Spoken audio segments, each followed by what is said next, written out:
Rule 56, subsection 1, subsection 2 of the Standing Rules of the Gauteng Legislature, version 5, revision 8, read together with section 2, subsection 1, and section 28 of the Powers, Privileges, and Immunities of Parliament and Provincial Legislatures Act number 4 of 2004.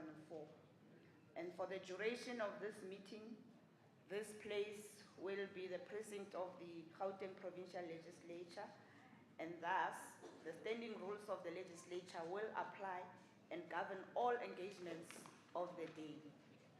Ke a leboga.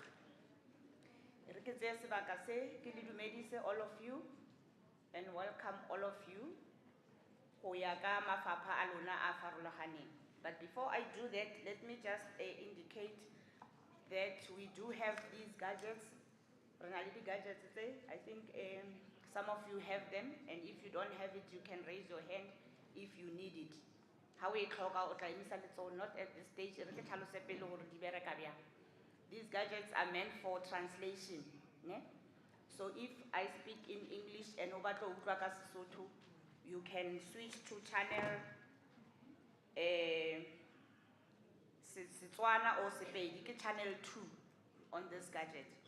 And then English, channel 1, isiZulu or isiNdebele is channel 3, Afrikaans, channel 4, and there will be sign language as well. So all the official languages are accommodated so that there's no one okaring how or how to sisa. Even when you ask questions, you are free to ask in the language comfortable. Whoever is listening who must respond will also interpret so that again. Yeah, so let me take the opportunity then to welcome all the honorable members here in front of me. They will take time to introduce themselves at the later stage. Honorable members, you are welcome and thank you very much for coming. Let me also take an opportunity to welcome our special guests, Izinduna Zethu, who are sitting in front here on the front table. Inkosi Umungwana, Baba, Bayeti. Inkosi Umpembe, Bayeti. Inkosi Umate, Inkosi Umlambo, Isaac Silas, Themba Ndlovu,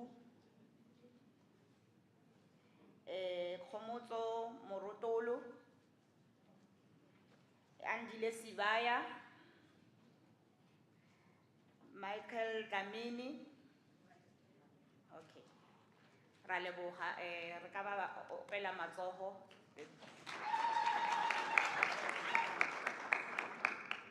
Let me also take the opportunity to welcome all the stakeholders that are here.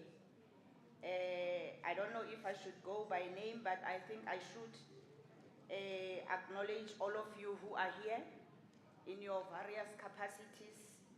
And I've got a list of you, all the farmers and the stakeholders that are here, so that we know who is here and who is not.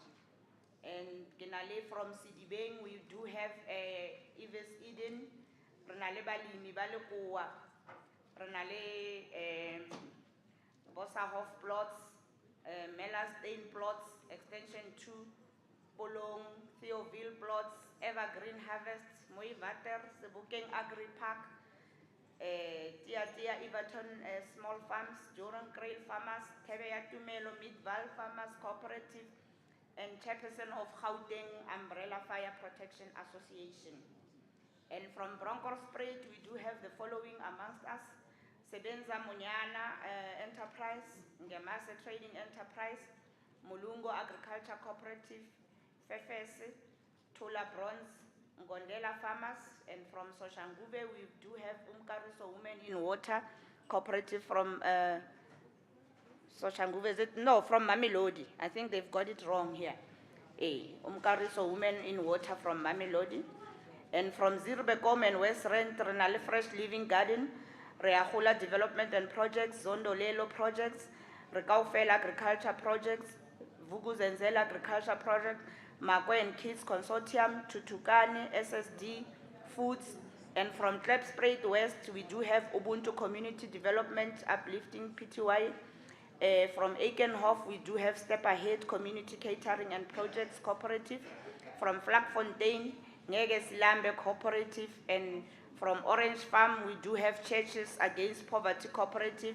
From Glen Ridge, we've got Rise and Shine Cooperative. From Dobsonville, Isikati Esihle Cooperative. From Mdeni, Gauteng Province Contralesa, and Women in Agriculture from Ekuruleni, Ruta Hutswara Hlapi, Ruta Hutswara Hlapi, Tatane Cooperative, Rebone Cooperative, Litswamung Cooperative, Bashumi Moho Cooperative, and from Ivory Park, we do have Youth Explosion, Elderly Explosion. And maybe just to mention that the Amakosi Langwa, who I've mentioned, are members of the Contralesa in Gauteng province. So, and we also welcome all our officials from the National Department of Fish and Forestries, as well as members from the NCOP. I think one of the members is not here yet, but we'll just get an indication if she is here. And everyone else who has not been welcomed, you are all welcome in this meeting, and you are all free to engage with all of us this afternoon, depending on the presentations that we are going to receive. We will be guided by the presentations, and I hope that all the stakeholders will be able to ask relevant questions so that we can all live here being empowered. So without any further waste of time, I think we should proceed with the program. And those that needs the gadget for translation, you can just raise your hands so that you can be supplied with the gadget.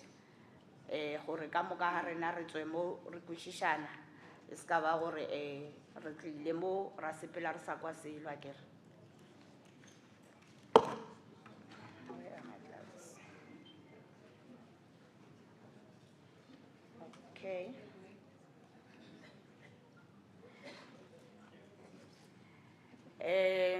Maybe we should also take apologies, honorable members.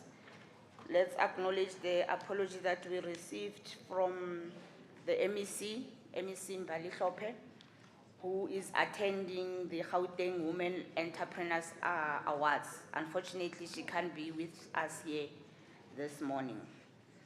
And we acknowledge the apology from the permanent delegate of the NCOP, Honorable Baha, who is also engaged with other engagements, parliamentary engagements. It's a very busy season, so there are very many activities running concurrently. And also from our side, there's an apology member on Engelbrecht, and a member Dos Santos who will join us late. Oh, you are here. Thank you very much, honorable member. I did not see you.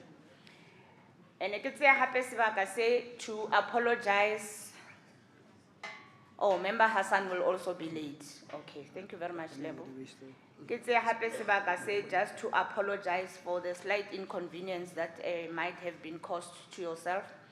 I know that the venue was changed at last minute.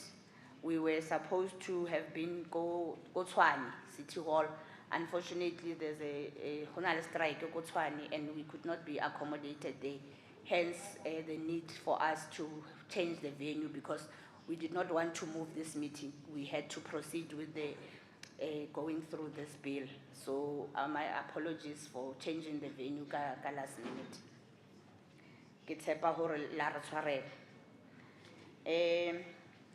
The purpose of this meeting, like I said earlier, is to conduct this public engagement process with yourselves so that we consider the National Veld and Forest Fire Amendment Bill Bill 24B of 2021, Section 76 Bill. It's a Section 76 Bill. And the objective of the public hearing is to enable you, yourselves, the public, and all the stakeholders that are here, and all other interested parties, to make inputs through verbal and written submissions for consideration during the deliberations on the bill. And in accordance with Section 114 and Section 118 of the Constitution of the Republic of South Africa, it does clearly stipulate that legislatures like ourselves should involve the public in the legislative work undertaken by these institutions during decision-making processes. You would know Horerena as legislators, members of the Gauteng Provincial Legislature. Our core mandate is a public participation, lawmaking, as well as oversight. We are the group that plays oversight over the departments. We are not government. We don't have the answers Zako department, but we play oversight over the department so that they can account to us, and in turn they can account to you, the public, because it is your government. You should have a say, and your say must be heard in whatever processes of government. You must have a voice. So in this regard, we will accept verbal and written submissions towards the amendment of this bill.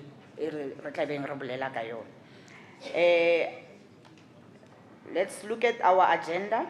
On our agenda, we do have, we are going to receive a presentation on the processing of the bill by the NCOP unit.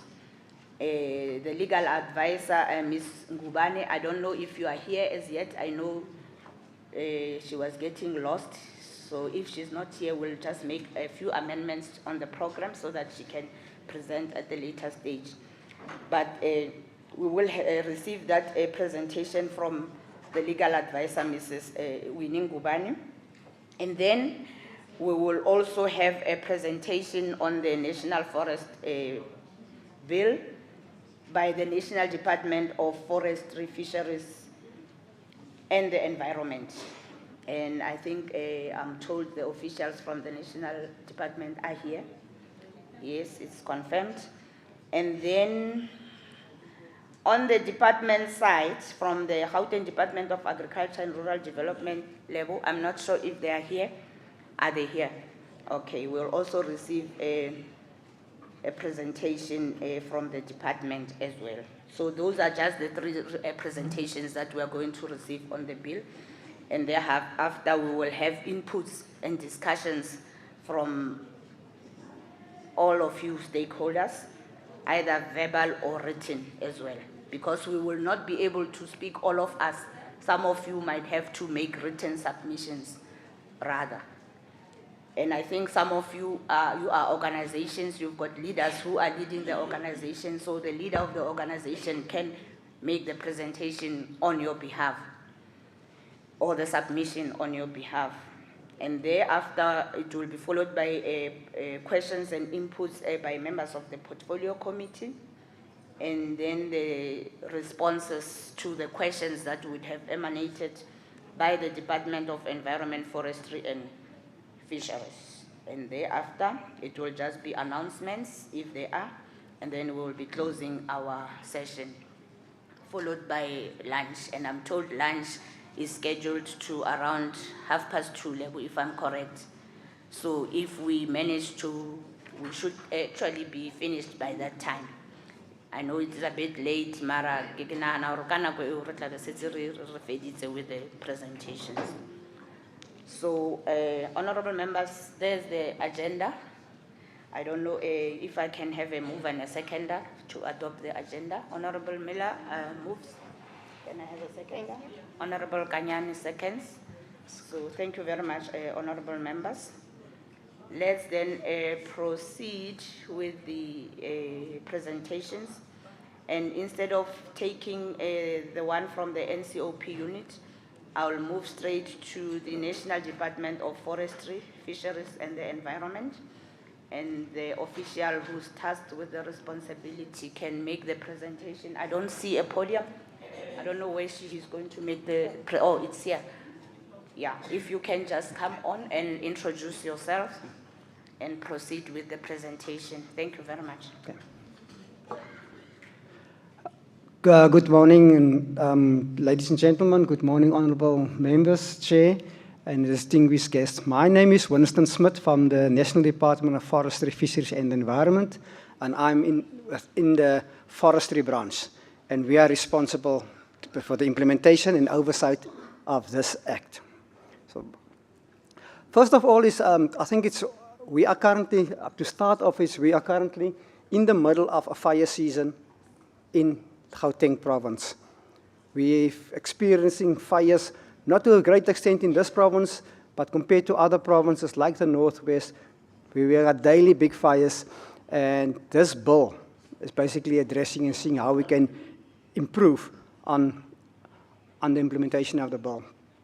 What I'm going to do is, honourable members, is that I'm just going to do, in terms of my presentation outline, is I'm just quickly going to just refer to the acronyms, look at a quick introduction, look at the problem statement, why are we here?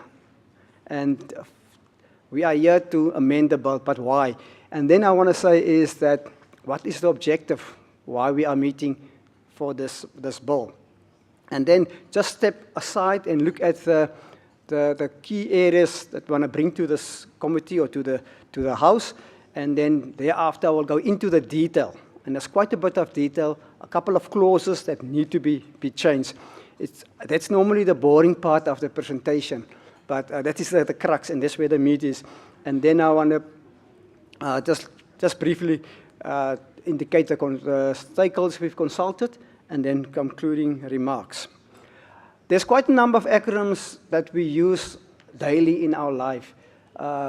And there's quite a long list, but what I'll do is I'm not going to, whenever I use an acronym, I'll spell it out in full. So don't worry about all these acronyms. But I think let's start off at the beginning. I think the purpose is actually, we said the portfolio committee was actually to consult with the House here on these amendments. The inputs that we receive from you is valuable. It's inputs that is practical, that you are experiencing, that the fires are real in your life and in our life. And having your inputs is critical, so it's a consultation on this process. But what are we consulting on? We are consulting on the National Veld Forest Fire Act of 1998. We call that the Principal Act. So way back in 1998, the National Veld and Fire Forest Act was promulgated. And that act has got two purposes. The first purpose is to prevent and combat veld forest and mountain fires. That is one objective and purpose of the act. And the other one is to have institutions and methods and practices so we can implement it. So this bill has been running for quite some, this act, sorry, has been running for quite some time, and it has been amended in 2001 and also in 2005. So we are now again going through the amendment process. But Chair, with your indulgence, allow me just to pause before I go to my next slide, just to briefly explain what the act means and who it's applicable to. This act is applicable to all landowners outside the urban interface, urban edge. Everybody outside, or we call the veld, the rural area, this is where this act is applicable, not in the city, not in the town. So what this act then means is that we want to prevent fires out there in the rural area, and for that we need a couple of things. This act, first of all, is applicable to all landowners. If you're a landowner, whether you're leasing a piece of land from a municipality, whether it's your own land, but if you work on a land and you stay on the land in the rural area, this act is applicable to you. And what that means is what you need to do is you have to prevent fires and you have to combat fires. And to prevent, one of the methods of preventing is you have to have fire breaks. So under this act, everybody in the rural area, they've got a piece of land, must have fire breaks. They must have equipment and they must be trained to fight fires. That is the minimum requirements under this Act. However, this Act also makes provision that landowners can get together and form what we call the Fire Protection Association. And briefly we call them FPAs, where owners come together, they put all the resources together, they've got a strategic plan, and they fight fires. But that association is being registered with the department, and they've got rules and responsibilities under this Act. And I'm going to talk about FPAs, that's why I just spent some time on this. So they've got registered, the FPA is registered with the minister, they've got the rules and regulations that they must abide with. And that makes firefighting and fire prevention in the rural area much easier. Currently, we've got 217 FPAs countrywide and 25 in this province. That is by way of background, Honourable Chair. So, what is the problem? Why do we want to amend this bill, or this Act, which when you do the amendment, it becomes a bill? I think first of all is that there's challenges in the interpretation and the non-comprehensiveness of some of the terms in this current Act. What is a veld? Does a veld include agricultural land? Does it include agricultural land that has been harvested? Does it include indigenous forest and all that? So we need to clarify what is that. So there is some interpretation problems that we need to address. And the second problem is that the corporate governance arrangements can be improved, and that we need to address in this amendment. And then, for me, the most critical one is there's a lack of appeal provision in the current Act. So if the minister makes a decision, we have to actually abide by it, and that is not in line with the Constitution. So we are strengthening this Act by bringing in that appeal provision. So what does a bill try to address? It tries to address the transformation, priorities of government, job opportunities, and food security. In terms of transformation, it is that what I've just mentioned, the appeal process will allow this transformation, and also the establishment of FPA, where we can get a bigger, more people into the FPA. We can get youth, women, and the like into the FPA. So we'll address a transformation agenda. Job creation, well-functioning FPAs first of all, need to be staffed, and there's a job opportunity. The department also got a working on fire program, where we've got an EPW program, where we've employed more than 5,300 participants in this field. So there is a job creation opportunity, and there's a possibility of expanding on that. But the most critical thing of government's priorities is food security. We all know that a fire in the rural area, grazing, animals, livestock, if you take that away, we don't have food security. So what this bill tries to do is, it is enhancing that. Can we protect our livelihoods? So the objective then at the end is then, with this bill, is want to improve the administration of the Act. How can we make it much easier to implement, understand? And then we have to deal with a couple of technical enhancements, which I will explain later. And then this bill was drafted in 1998. Since 1998, especially since 2000, quite a number of new legislation came to the fore. So we need to align it with the post-1996 constitutional arrangements. And then I think for me, lastly, a critical one is you need an Act that is responsive to the current situation. We don't write the Act and put it somewhere and you don't look at it. So this Act must be practical, so when the FPA or landowner want to implement it, it must take care of the current situation. So for example, what we've got is we've got climate change. It's not specifically in this Act, but this Act must be nimble to take care of that in that instance. Just allow me to add one thing before I go to the next slide, is that although we've got this Act, the Principal Act, this Act is not standing in isolation of other Acts.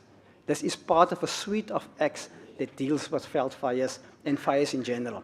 We've got the Municipal Structure Act, we've got the Fire Brigade Service Act, obviously guided by the Constitution. So all these acts, environmental legislation also, all these acts form the suite of acts that one have to look at. So what we've done is, what is in this bill and also in the act, you won't find everything in this bill. Some of them is captured in other bills and other acts. Chair, the next two slides is quite a bit of detail, and I'm not going to go through capital and verse, but just to say we started this amendment process way back in 2015, the third amendment, the one that we're talking now. We started in 2015. We went through a process of consultation. We went through the portfolio committee, and then at the end of 2017, it was decided that we haven't consulted enough, widely enough, and we have to redo the process. So in 2018, we kickstart the process again, and we start our consultation. We have stakeholder engagement, and we then went through all the processes that is required in government to do an amendment. And then, unfortunately, COVID hit us halfway through this process. So we had to stop and pause by 2000. But in 2001, we restarted the process again, and we went then through to the portfolio committee. The portfolio committee also had consultations on this bill in this province last year. And once that portfolio committee has adopted this bill, the bill, they then, in terms of the process, because it's impacting on the province, come to the legislature in Gauteng and all other provinces. So we are now in that process that we are now consulting at the provincial level, and I think a colleague will later on explain in detail how this whole consultation process, legislation mechanism is working. But we are now consulting at the behest of the NCOP to get the views from the stakeholders in the province. So we will then discuss and go into more detail. But just to give a quick snapshot is that when the portfolio committee went around last year, and if I look at my screen, Gauteng was last year 16 to 18 September. We had a similar consultation with almost 500 people. If I recall, we were in Vereniging, we were in Bronkhorstspruit, and I can't remember the third place that we've been. But we've consulted, and that input was received, and now we're doing it now under the banner of the NCOP. So the process was followed for the amendments, and as I said, I'm not going to go through capital and verse in that one, but we now at the process. I think that the portfolio committee has done its consultation. The NCOP now handed over to the Provincial House, and that's why we are here today. I remember earlier I said we are going to talk about the more boring stuff, the detail of this presentation, the amendments. So the first part was just giving you the detail. Now I'm going to talk about the detail of the act. I think it's that the first, firstly, just need to pause again. If one got an act, the act normally starts off with the purpose of the act and then gives you the definitions. And the definitions will then tell you, if we refer to it later in the act, what are we meaning. So what we found in this amendment, when we read the Regional Principle Act, is a couple of definitions not in there. So we have to add a couple of definitions to this. And so I'm going to come back to the first definition, but I will just go through the definitions that we've added. The first definition that we added is fire in the open area. Now, fire in the open area can be, you make a fire in the open area. However, when it's extremely dangerous, you don't want the fire just in the open area. So what we now, in the definition, we say a fire in the open is a fire not within a building or a structure, but it does not include an area specifically designated for a fire. So if I'm outside there and I'm not in the house and I don't have a fire, if I got a designated area for a fire and I'm controlling that fire and I have oversight over that fire and I manage the fire, I can make a fire, especially now in the fire season. The Tshwane Emergency Services published what we call a fire burning prohibition. So all fires in the open is now banned from, I think it says September till the end of October. And this one is addressing that, and I will come back to that later on in my presentation. What the Principal Act also have is that we still, the term that we use for municipality is not correctly defined because there was legislative changes afterwards. So now we say that a municipality is now referring to the local government, the Municipal Systems Act. So now with doing this, we're aligning this bill with the current legislation. So now there's no lack of clarity. We also insert the word public entity. Although we refer to state land, and as public entities may have state land, it become a gray area because public entity is not defined, but is implied under state land ownership. But now we make it clear in the amendment is that a public entity means a public entity as defined in Section 1 of the Public Finance Management Act. Remember earlier I said all this, we read this act, there's all other acts that one have to read with this act. So we cross-reference the entity with another act. And same, we cross-reference a municipality with the correct legislation. And then the Principal Acts, in this instance, the act is concerning veld, forest, and mountain act. We are changing the definition. Because we're changing the definition, and I think as I'm running ahead of myself, but we are changing the definition of veld. The act, I started off by saying the act is veld, forest, and mountain. It's vague. So we are now changing the definition of a veld. And I'm going to go back to that definition. Because we're changing the definition of the veld, we'll have to and also change the name of the act. And I'll come back to that later.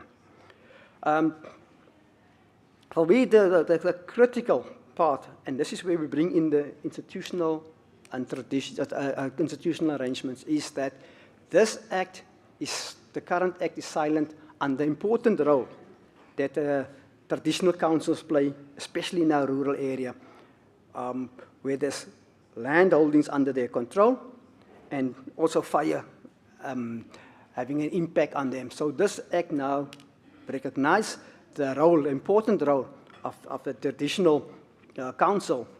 And for that reason, we brought in another act that linked to our act, and we bring in the Traditional Khoisan Leadership Act,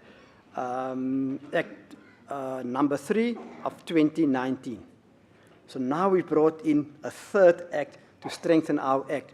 And I'm going to talk a bit more on the role of traditional leaders under this act that is significantly different than or was absent in the Principal Act. And then veld fire. We had a definition of veld fire, just say veld, forest, and mountain fire. Now we're saying, and we now broaden that definition to say it's any vegetation that occurs outside the city, a town, adjoining industrial, residential area, and it's any vegetation along the rural-urban fringe. By doing that, what we remove that vagueness of what is a veld. So if there's an industrial area, it's not covered under this act. But if you're outside that, you are covered under, and you must apply to this act. And the urban edge is currently our most vulnerable area in terms of fire, because the urban edge is creeping. As the urban edge is creeping into the rural area, the fire at that interaction and interface is becoming more and more critical. So the definition is wide, and it removes all ambiguity in that regard. The next amendment is Section 3, the formation of Fire Protection Association. And I started off by saying this act is applicable to all landowners. If all landowners get together, they can form a Fire Protection Association. And that Fire Protection Association is there then to align and enforce this act. But what we've currently got mainly and mostly after FPAs are rural landowners, farmers. You've got state-owned entity that form the FPA. But what we've seen is over the years is that there's quite a bit of land that's under traditional ownership or custodianship. That one needs to strengthen. So this act will then, with this amendment, if passed into law, will now allow and give the traditional councils the ability to form a fire protection association. And the same applies to the municipality. I'll come back later on how you're going to apply this, but that is critical because vast areas of land is under traditional control. So a municipality and a traditional council may now establish an FPA. One area was where state-owned enterprises, sometimes they join FPAs and sometimes they don't, depend where they are. So Senrail, if the FPA, the UFPA is when you've got lots of FPAs, you form an umbrella. And we've got the chairperson in front of the umbrella in the house. So the umbrella will then negotiate all the FPA with the state-owned enterprises, the Senrails, Transnet, Eskom, to join. In some instances, they don't join, in some provinces. But now what this act now does, it's now compel a state-owned enterprise, a public entity. Remember I earlier talked about we brought in a public entity under the definition. Now nobody can hide and say, I'm a public entity. What is a public entity? Public entity is now in the act and is well defined in the definition. So once the President signed this amendment into law, within 1 year, all those state entities, state-owned enterprises, must join an FPA in the area. That will, I believe, it will reduce the amount of fires significantly. Just maybe as a way of an example, Transnet, as we maybe speak today, will work on their lines and they will make a fire and they will walk away. Wind will pick up and then we've got disaster. But if they belong to an FPA, there's going to be rules. FPA's got rules and all the members abide by the rules and they will know what to do and how to do it. So this is, first for me, the recognition of the traditional council is critical, and this is the next one is, this one is very critical for ensuring that we implement the act, and the purposes of the act is to prevent veld fires and combat it. Earlier on, I talked about veld fires in the open. And this one is it's not tied, 100% tied to that, but let me explain this clause. What's currently happened when the municipalities say fire prohibition, you can't make a fire from August till end of October, or like us, people that have gray hair, that's been in the field of fire, will say the fire season starts, first frost, start the fire season. When it's thunderstorm, that's the end of it. That's the end of the fire season. That is just a rule of thumb. But now in between the frost and the thunderstorm, the land is getting drier and drier and drier. And what the minister will do, and we'll see on TV each night at the end of the weather, there's a big map of South Africa, red, orange. That is a fire danger rating, to say how dangerous it is for runaway fires. So when the minister say it's a red day, then basically you can't, no fire. That is no fire. If you transgress, you're in trouble with the law.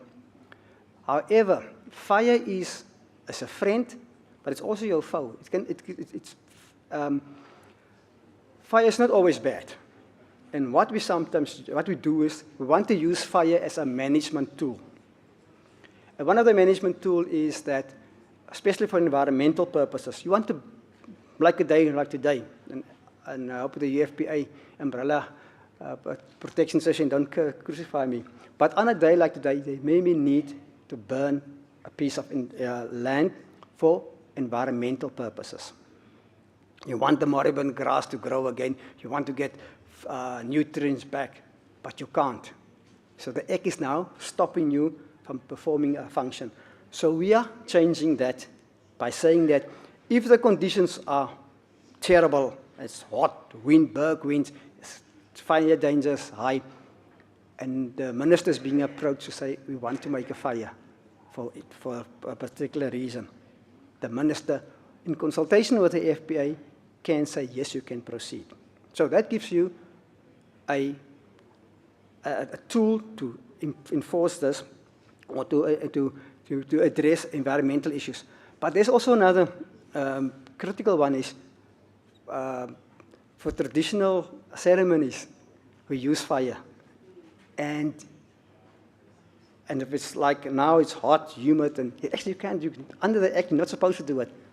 But now if you apply, the minister can say, under these conditions, you can proceed. I was last year in Northwest, and there was a ceremony, and fire was in the foremost of all the participants in the consultation. So this gives us an opportunity on a day when the fire danger is very high to make fires under the after we obviously apply to the minister. I just mentioned on the news, at the end of the news, you've got the weather bureau, the lady or the gent will stand there and say so many degrees here and so many degrees there, and they will talk about the fire danger, the red and the orange and that. That has been delegated to the weather bureau. But the weather bureau is not the weather bureau anymore, it's now the weather services. So we just need to do also that amendment. So remember I said the Act must be responsive, it must move with the time. The bureau has changed the name. So we make that amendment. This is, for me, the most important amendment in the bill, in the Act, which is a bill. What this section says, lots of stuff has been written there, but in short, currently this Act can only be enforced by a forest officer and a police officer. They can, and a fire protection officer can enforce this Act. What does the enforcement mean? It means those people mentioned they can implement Section 27, 28, and 29 of this Act. That is power to enter, search, arrest, and seize with relation to a veld fire. So if I see somebody walking around with a can in the veld, we're going to start a fire, currently the police officer can arrest or seize the product from that individual or the forest officer. But what this Act does, it is now confer that power to the traditional leaders. So they will also now be able to enforce this Act. That's the one part of it. But the other part is they must be trained and competent. And their training is being provided by the department at the department's cost. We've just done training beginning of the year of quite a number of what we refer to peace officer or forest protection officers, and we are going to do this annually. So once the traditional leader has been trained, competent, and he carries his card, his ID card, he can enforce the Act. Section 20, as I said, 27, 28, and 29. And this is done, obviously, to prevent fires, and when there's a fire, to ensure that the fire don't spread, and that powers is then infer on that. Sorry. And then the one that I mentioned quite in the beginning is the appeal provision, is that now that when the minister makes a decision, under this, the amendment that we're proposing is that if the minister say you can't do 1, 2, 3, it's administrative, it's not in line with the constitution, we can now challenge the minister. And this act is currently not prescriptive on what that process is. So what we have is that we've got the act, make provision for it, regulations will follow. So regulations will then follow, and that regulation will say is you do 1, 2, 3, 4. So once the president signed this into law, we as a department with our legal colleagues will then have to work out the mechanism of how it will be done. But this is now, this will ensure that there is no administrative decisions made without recourse. And then lastly on the bill is that because I started off by saying this is a National Veld Forest Fire Act, but we've changed the term from veld forest and veld forest and mountain. We take that out and we broaden the definition. So the name of the act must also then be amended, and the act, once signed by the president, will be called the National Veld Fire Act of 1998. Again, it's just up to align it with to the change in the definition. Almost in closing, is when we consulted on this bill in the second round since 2018, there's a long list of stakeholders, academic institutions, the House of Traditional Leaders. We've been to FBAs, we've been to state-owned enterprise, we've been to all over the country. We had sessions, and I'm just showing this, that this is a list of people, and I don't think it's even complete, but the consultation was intense, and then obviously the portfolio committee is going through its own consultation, and now the provincial legislature is also going through its consultation. So in closing, Chair, is that if one look at what is the bill that we are looking in front of us, is that we want to review the current act to align with the constitutional and other legislative to ensure effective enforcement. And I've showed all the different acts that we reference now.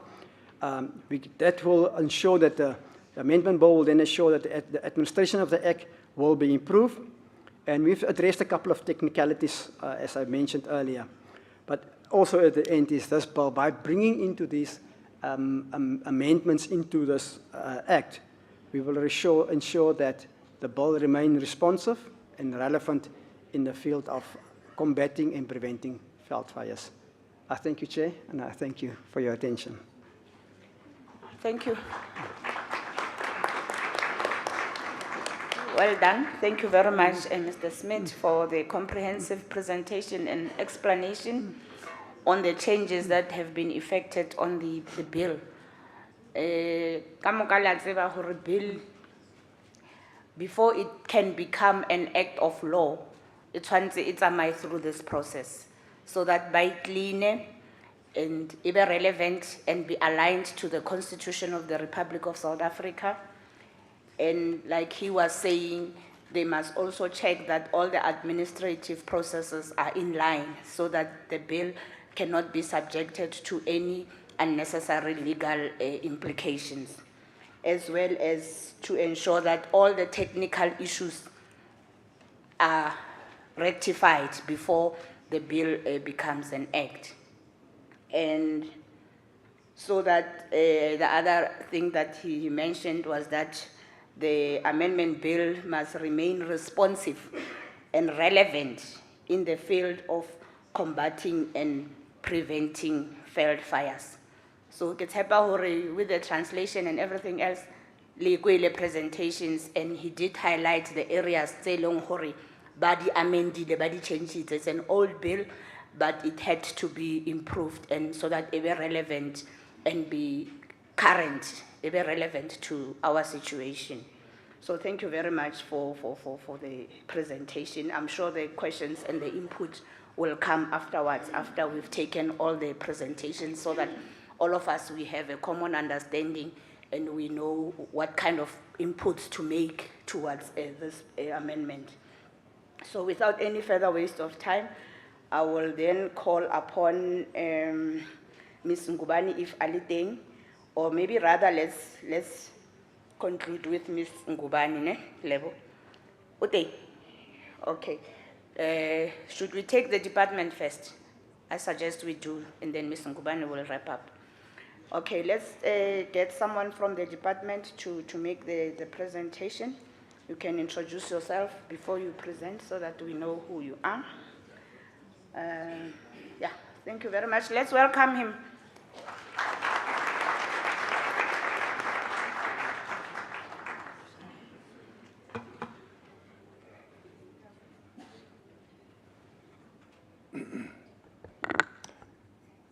Okay, sorry, I think I'm supposed to bring my laptop along. I thought it would be on the...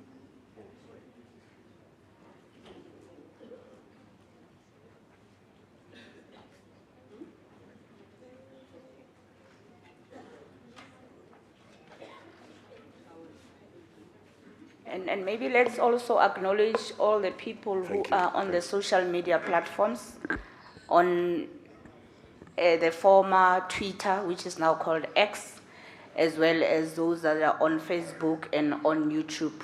I'm sure there are people who are live streaming, who are also witnessing all the proceedings that are taking place here. They are welcome. Okay, over to you, sir. You can proceed. Thank you, Chair. Honourable members, Honourable Chairperson, Honourable Chiefs, fellow citizens, fellow officials. Please bear with me. I thought the presentation would be on the screen, but I was thinking incorrectly. I'm just getting the presentation on the computer quickly. Apologies for the delay.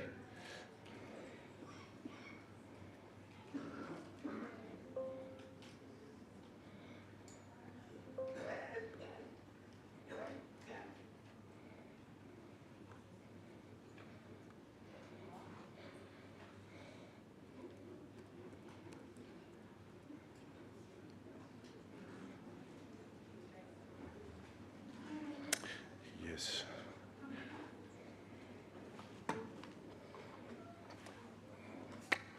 Okay. I'm almost there.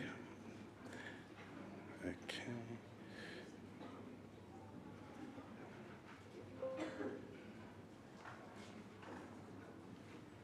Okay, let's be patient with him. Yeah. I hope you'll get sorted. Thank you, Chair. I actually have it on the screen. Maybe I just need some technical assistance, maybe. Yes, please. Thanks.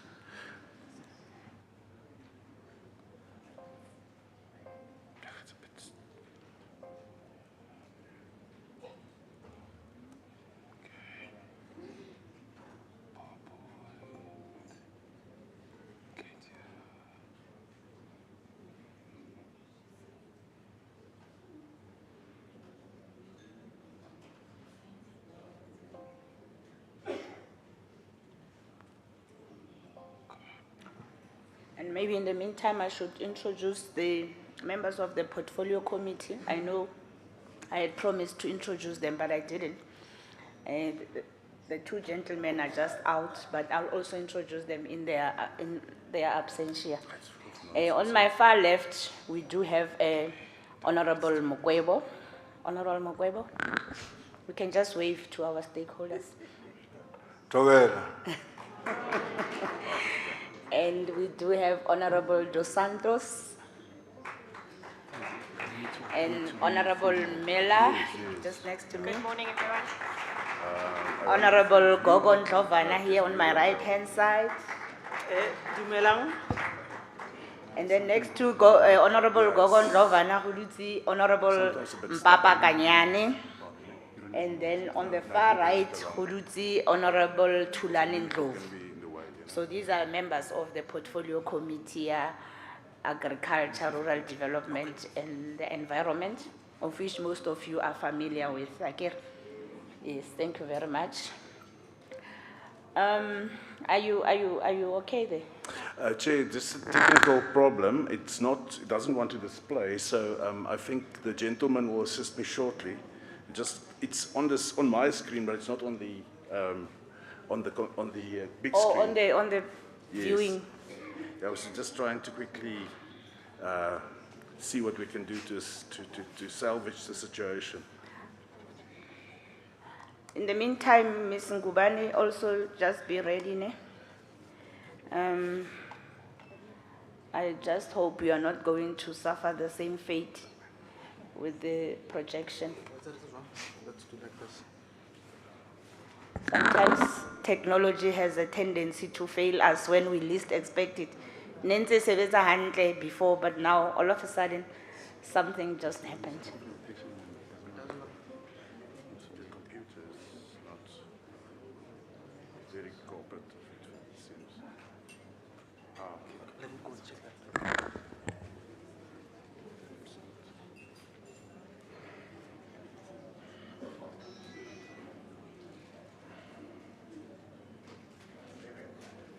Looks like we are winning. If you could just introduce yourself first Thank and you. proceed with the presentation. Thank you very much. Thank you so much, Chair. Thanks for bearing with me. Yes, as I've mentioned, I'm Estienne van Wyk. I'm with the Gauteng Department of Agriculture, Rural Development and Environment. But I hesitate to say the last one because apparently that name is not official yet. So just as a way of introduction, my department is responsible for the management of provincial nature reserves in Gauteng, but it's also responsible for the rural development and also the agriculture function in the department. So from an environmental perspective, but also from an agricultural perspective, this bill is of much importance to my department. So the presentation is not, well, the presentation is on two bills, but I'm only going to address the one today because it's only today's hearing is only on the first bill. It's just a short presentation because the National Department's presentation covered most of the background already. Yeah, so it is actually responding. Thank you. Thanks for the assistance to the technical team. Yes, I'm going to skip this because the issues have been addressed by the previous speaker. I'm just going to go straight, with the chairperson's permission, to the relevant slides that actually states our view on this draft bill.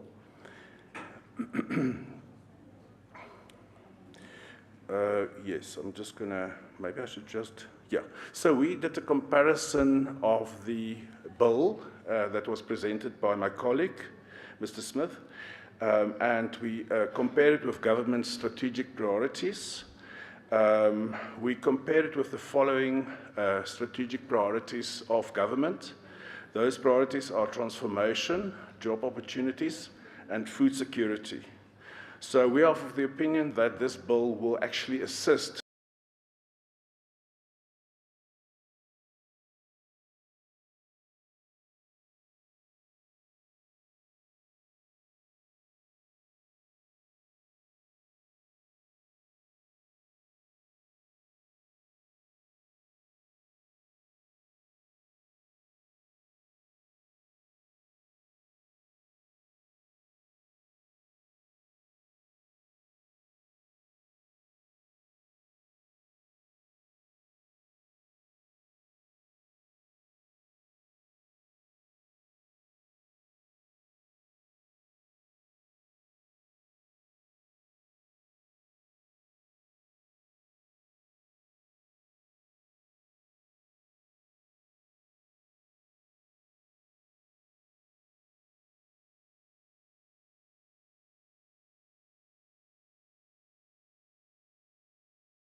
Okay, attention. Roberto again, let's proceed.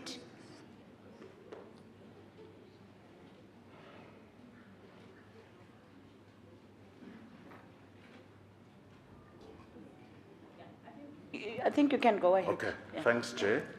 Yes, as I've mentioned, we made a comparison of government strategic priorities and compared it with the new bill with reference to transformation, job creation, and food security.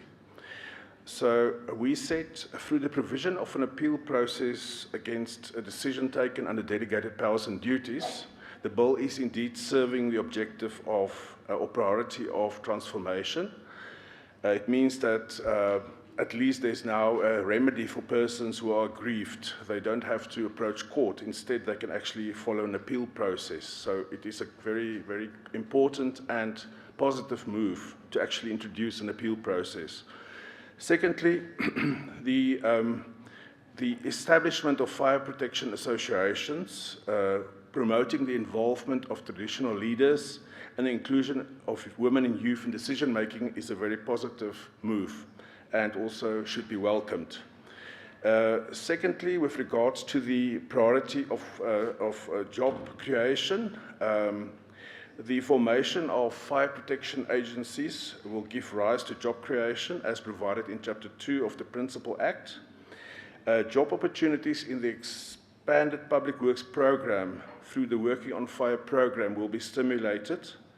And then with reference to the objective of, or the priority of food security, the prevention and mitigation of risk of veld fires will contribute to food security through increased compliance and enforcement.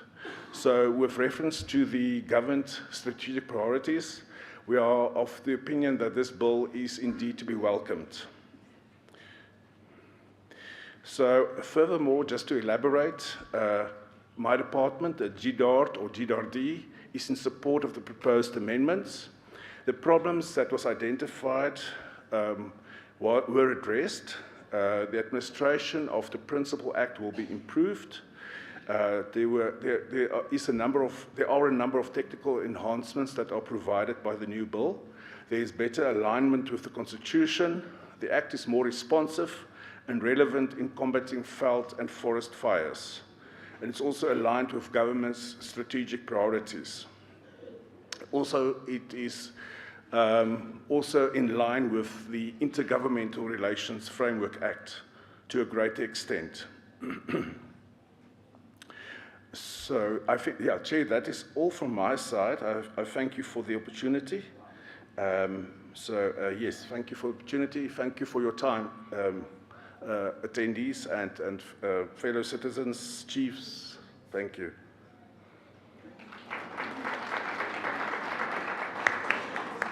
So thank you very much. There you have it. It's a short presentation, and it's just an indication that the department iyavuma with the amendments. They have made their own assessments. They agree, especially in terms of job opportunities that these amendments are going to enable and create, the transformation, as well as the element of food security, which is a strategic priority of government to ensure that there is enough food secured for our residents, and noting that the veld fires impact directly on food security. So thank you very much, Department. Let's take the last presentation from Legal, Ms. Ngube Winnie. Over to you.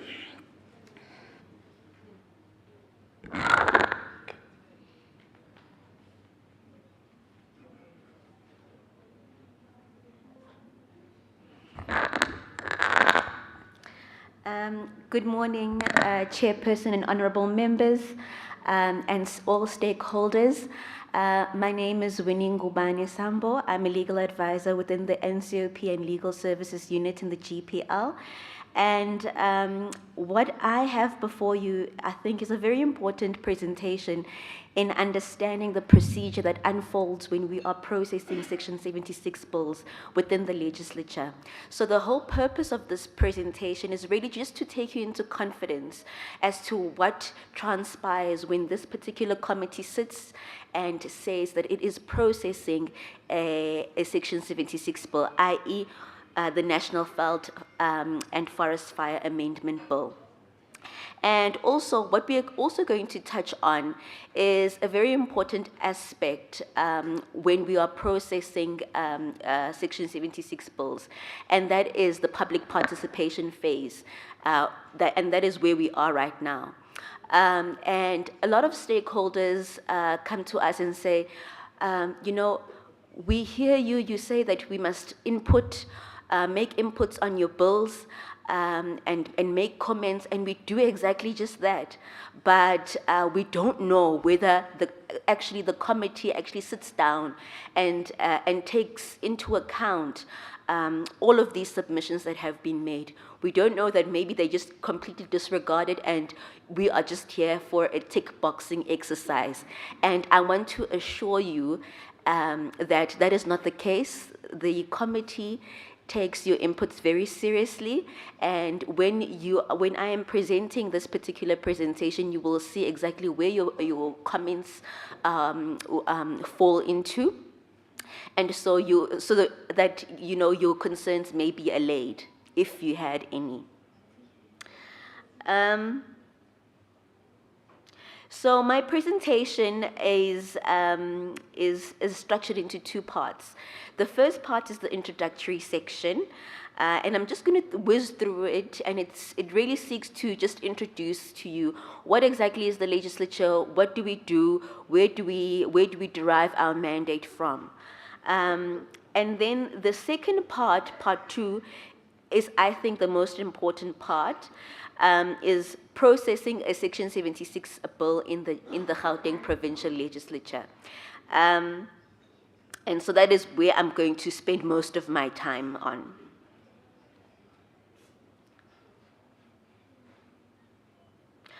On this particular slide, I just wanted to highlight really what is the legislature, what is its mandate.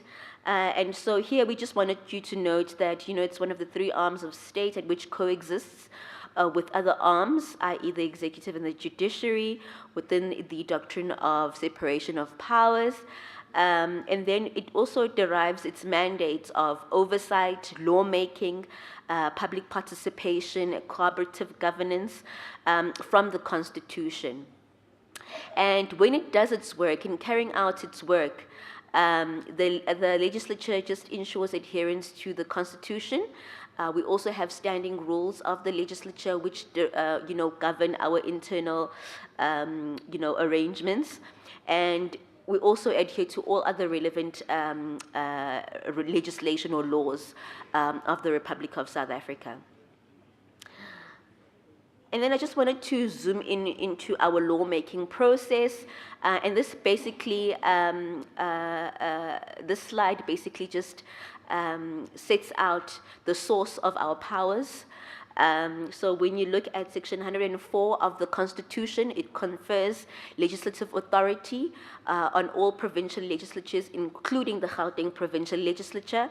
And then we have Section 114(1) of the Constitution, which empowers us, which basically reads it as follows: in exercising its legislative power, a provincial legislature may, number 1, or A, consider, pass, amend, or reject any bill before the legislature, and B, initiate or prepare legislation except money bills. So that is the source of our power, and that is why we are here, and that is why we are considering this particular piece of legislation.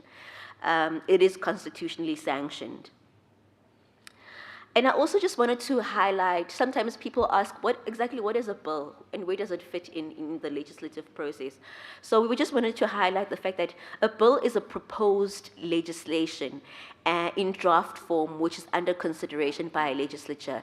So I just wanted to emphasize that it is proposed legislation and it's still in its draft form, and that is why we are here, because in order to finalize this particular piece of draft legislation, we need your input so that you can influence the final outcome of this particular piece of legislation. So it has not been concluded.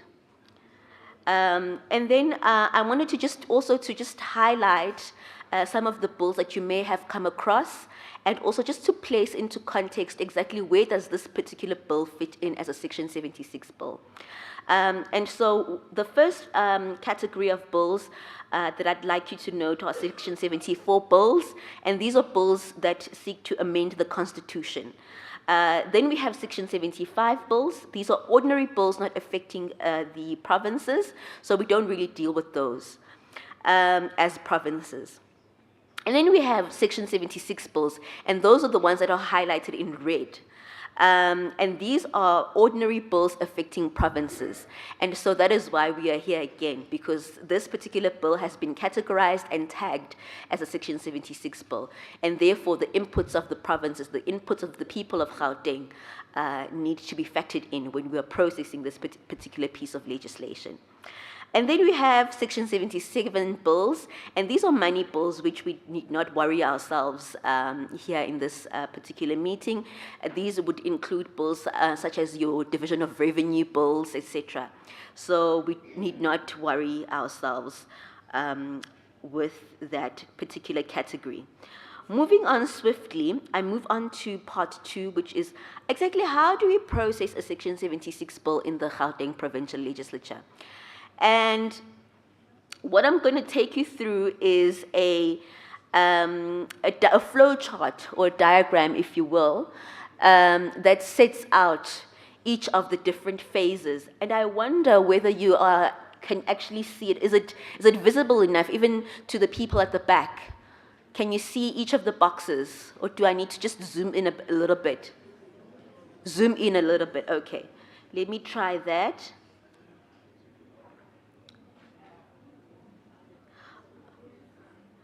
Okay, unfortunately, when I zoom in, you won't see the bigger picture, but I think I'll take you through each of the boxes so that you can understand.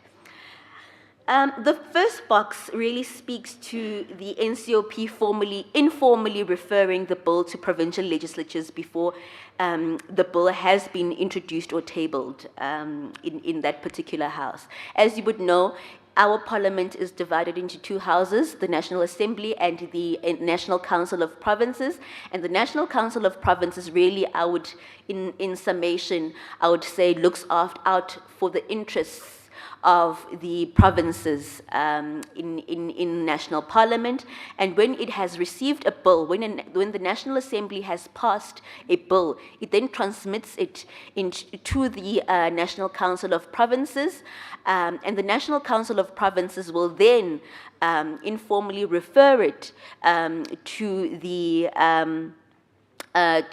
all the 9 provinces, the provincial legislatures, just for basically information and planning at this initial stage. It's really just to say, legislatures, all 9 of you, there is this bill that is in the pipeline. You can start reading up on it, you can start researching on it, and really just preparing yourself to receive it. We'll later on send a formal referral to you.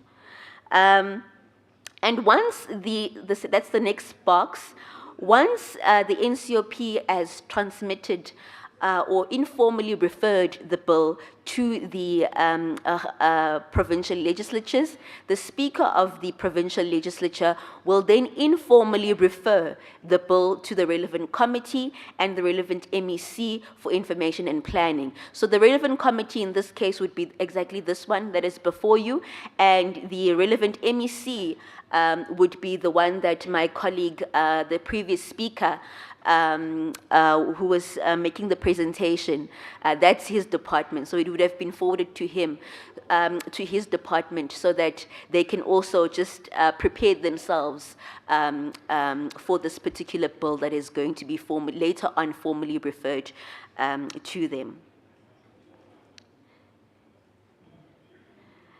Now, the next part is important. This is, once the bill has been introduced or tabled in the NCOP, that's the National Council of Provinces, that house will then formally refer the bill to provincial legislatures and provide timeframes to process the bill. Now, this is a very important phase, because this is now where the NCOP is saying, provincial legislatures, you may now start to process the bill. And I will tell you exactly what is meant when we are saying we are processing a bill. And it will also provide timeframes within which we must process that bill. So we cannot take our own sweet time when we are processing a bill. We are guided by the timeframes that the NCOP has provided to us. Again, the same procedure will apply as in the informal referral. The speaker will then refer the bill to the relevant committee and relevant MEC for processing. So now this is at formal referral stage. This is where the bill, the speaker is saying, you may now start to process the bill. You may now start to develop a plan on how you're going to really process this entire bill. And the next phase, the committee now, this particular committee will then sit down and prepare a plan on how to process this bill, and also factor in the timeframes, which guided by the timeframes that we were provided for by the NCOP. Now, what do we mean when we say a committee is processing a bill? This slide is very important. I don't know whether you can see it because it is actually blocked. Oh, wonderful, thank you. So the first part, when we say, you know, a committee is processing a bill, it means that it will receive a series of presentations from different stakeholders to really prepare itself and to arm itself with all of the relevant information when it comes to that particular bill. So one of the first things that we will, briefings or presentations that we will receive is a briefing by the department, the national department, and the NCOP special delegate. So the first speaker would have come to the committee, come before the committee and really brief the committee in detail as to what this particular bill seeks to do, what is the mischief that it seeks to remedy, etc. So that the committee, all the members of the committee, can really be fully au fait with the contents of the bill. The next presentation that the committee will receive is a legal opinion. This is in-house legal opinion on the constitutionality, as well as any other legal implications of the particular bill. And that is really just to highlight to the committee if there are any constitutional issues of concern that it should take note of. And that is very important as well. And another very important presentation is that the committee will receive is the socioeconomic analysis from our in-house researcher. And again, it's just to really appraise the committee on what are the socio and economic implications of this particular bill. And that presentation is really usually very detailed, and it will again seek to, you know, fully arm the committee on that particular aspect of the bill. And lastly, the committee will also receive a presentation on the views of the provincial executive. And so this is, you know, the previous speaker before me. So he would have come to the committee to really explain to the committee what are the views of the provincial executive with regards to this bill. So that's the sort of complete list of presentations that the committee will receive in trying to really arm itself with the relevant information on this particular bill, so that when the committee does come to you, it comes fully knowledgeable on this particular bill. The next phase is, I think, the most important phase throughout this entire process. And it is the blue box that is, it's the box that is highlighted in blue. And this is the public participation phase. So now, once the committee has armed itself with the relevant information that it has received from the various presentations that I alluded to earlier, it then will move on to the public participation stage or phase. And this is a constitutional, this is a constitutional requirement that we have to consult, the people of Gauteng when we are processing Section 76 bills. And what does it do? In this phase, the committee will solicit inputs from members of the public through, number one, written submissions or public hearings. It will also host a pre-hearing workshop. And these pre-hearing workshops are really just to try and empower members of the community who may want to participate in this process and may not be fully au fait with the contents of the bill. So it's really an information sharing workshop where members of the community or stakeholders are empowered on the contents of the bill so that they can meaningfully contribute to that particular bill, during the public hearings or when they want to make written submissions. So that is the sole purpose of pre-hearing workshops. And so we conduct those as well. And we conducted one earlier on this week, I think it was on Monday. So that is the blue box. Before I actually move on from the blue box, I just wanted to touch on something before I move on to the negotiating mandate stage.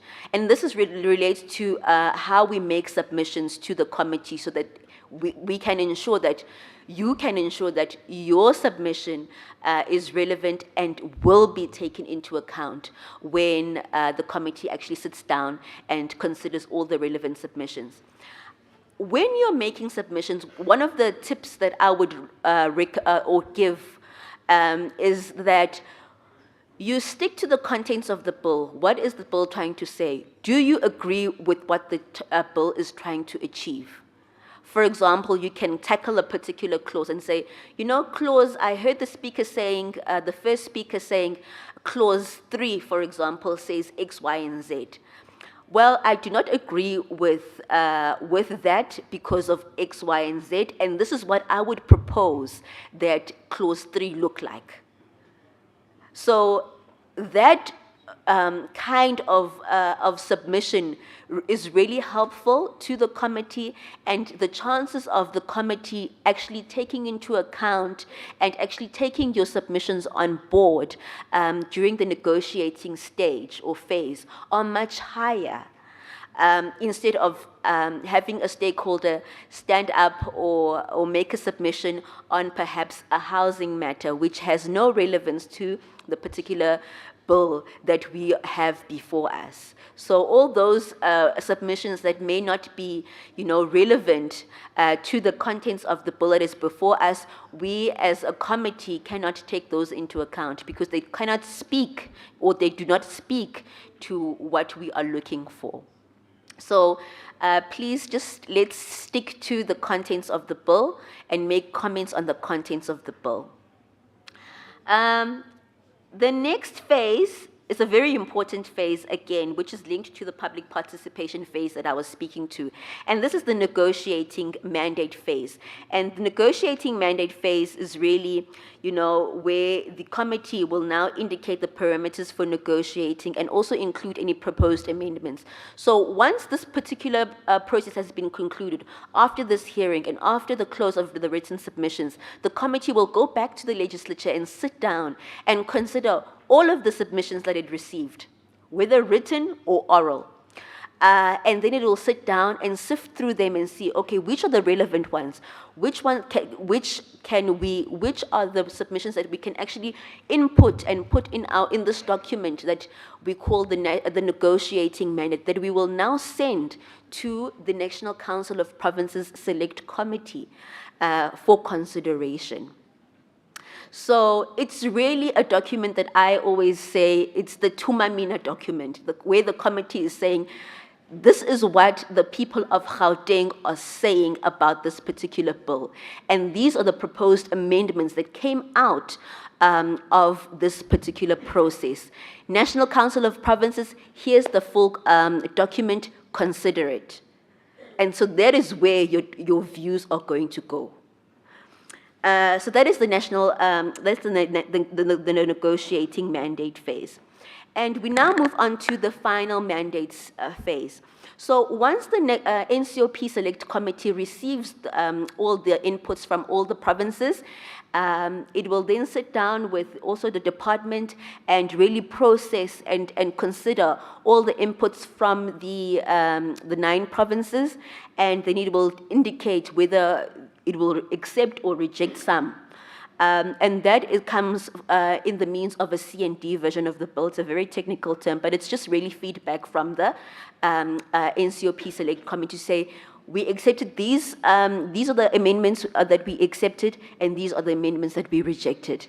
And so based on that decision, the committee will now sit down and decide, as the people, as Gauteng, do we vote in favor of the bill or against the bill, or we are abstaining from voting from the bill? And so that is basically, in a nutshell, the final mandate. And I just wanted to, oh, sorry, I'm not done yet. I'm almost done, but I'm not done yet. The next phase is just to highlight that the NCOP will then now, once it has received its final and voting mandates, the NCOP will vote in plenary, and each province has 1 vote. And in order for a bill to pass, at least 5 provinces must vote in favor of the bill. So in order for this particular bill to vote, to pass in the NCOP, at least 5 provinces must say, yes, we are voting in favor of the bill. Then it will pass. If it doesn't attract at least 5 votes, then unfortunately it will not pass. Once that has done, once it has passed in the National Assembly, in the National Council of Provinces, and it has received the requisite number of votes, it will then be transmitted back to the National Assembly, and the National Assembly will pass the bill, and then the National Assembly will then transmit the bill to the President, and the President must then decide whether it is assenting to the bill, and if the President decides that, yes, I agree with the bill and I'm assenting and assigning this bill, it will then, at that phase, become an act of Parliament. So it will be passed. It will be an act of Parliament. And the very, very last phase of it, of this process, is that once the bill has been signed and it has become an act of Parliament, a signed copy of this bill will then be entrusted to the Constitutional Court for safekeeping. So that is, in a nutshell, at a very high level, what this particular process entails. That is what we mean when we are saying we are currently processing a bill in the Gauteng Provincial Legislature. And that is the end of my presentation. Thank you for lending me your ear. Thank you, Chairperson.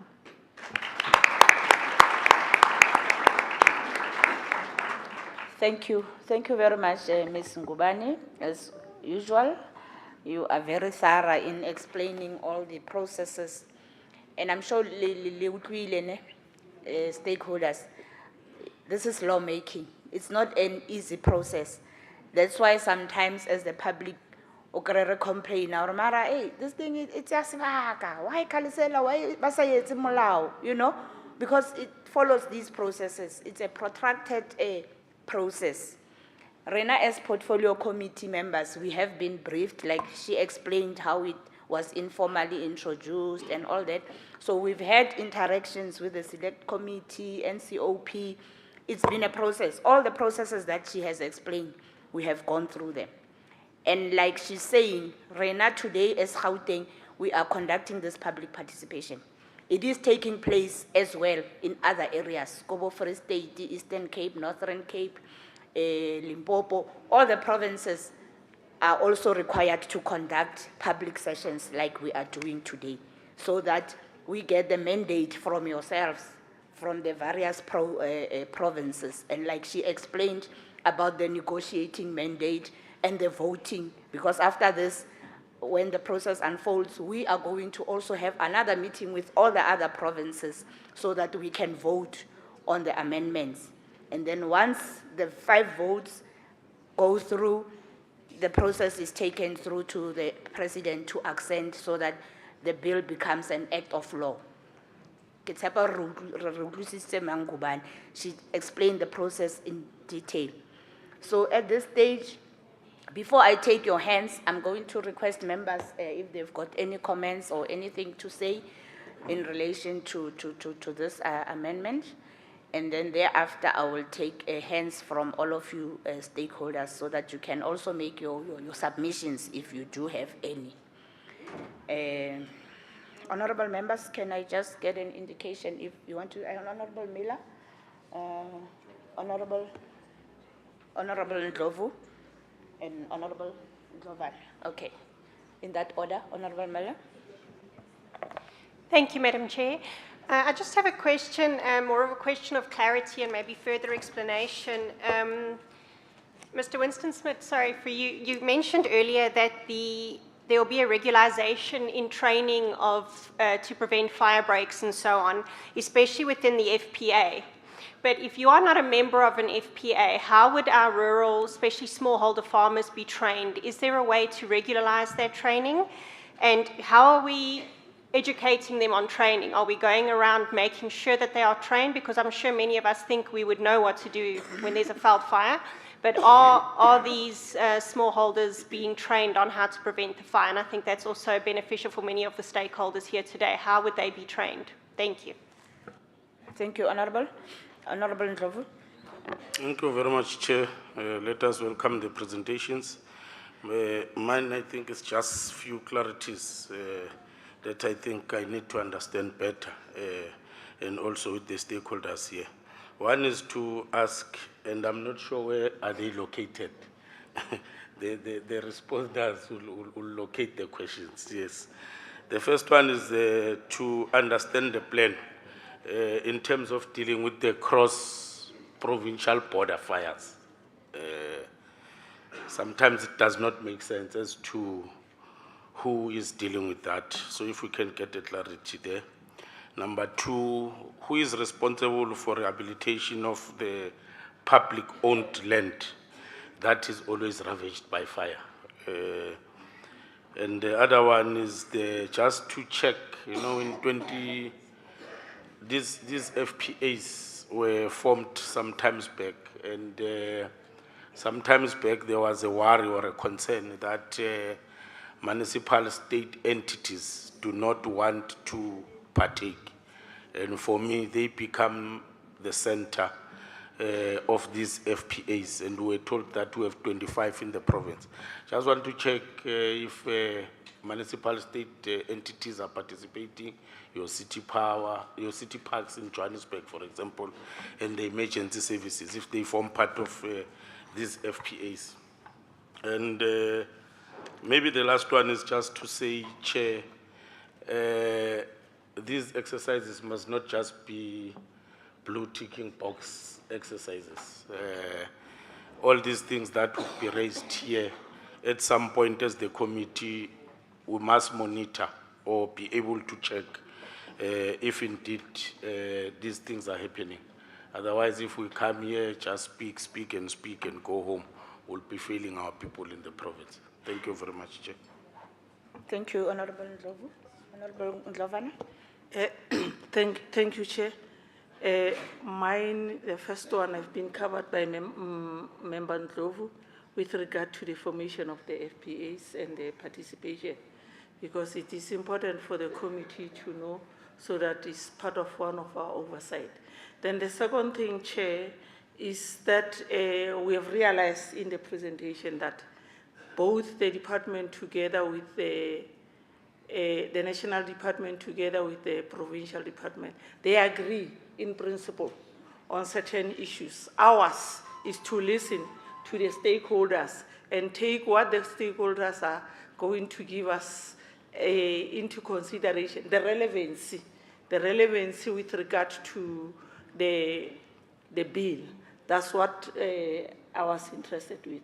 It should not an issue that we are just coming to the stakeholders for the sake of proceeding as one of our oversight.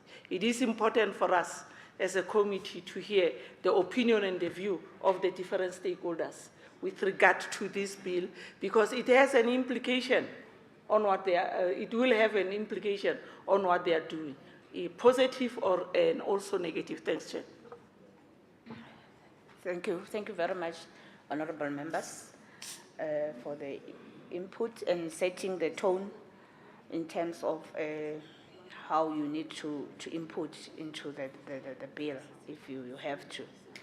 So at this stage, and I think Mengubani did say, honorable members, to say that the inputs will be solicited, but they will also go through a process of checking whether those inputs, are relevant to the bill, number one, and to check already implementable as well. So there will be a verification that will be done as well, so that they must be compliant with the law. But the inputs will be solicited, and once they have cleaned and sifted them, those inputs will become the Gauteng position. Ne? Your individual input might not find expression because it has already been included, or it's not in line with the law or something like that. But the overall general inputs, the summary, will be captured, and that's what will be deposited as a position. Yeah, Gauteng. I hope we all understand. Okay, so let's proceed then. I will take hands. On my right-hand side, and I hope the officials have noted the questions from the table, and as you respond, you will start with those responses. And I hope the questions also assisted some of the stakeholders who might have wanted to ask the same line of questions. And I'm just going to request that, maybe we start on the right-hand side. Let me note hands. And as I note your hands, I don't know where do you want the submissions to be made. Is there a roving mic, or do they have to come to the front? A roving mic, okay. Okay, let me note hands. I'm starting here. Number 1, number 2. Okay, let me start again. Number 1, number 2, number 3, 4, 5, 6. I've noted 6 hands on the side. Ne? Yeah. Let's start with the first one. Thank you very much. Just introduce yourself, the organization that you come from, and then make your input.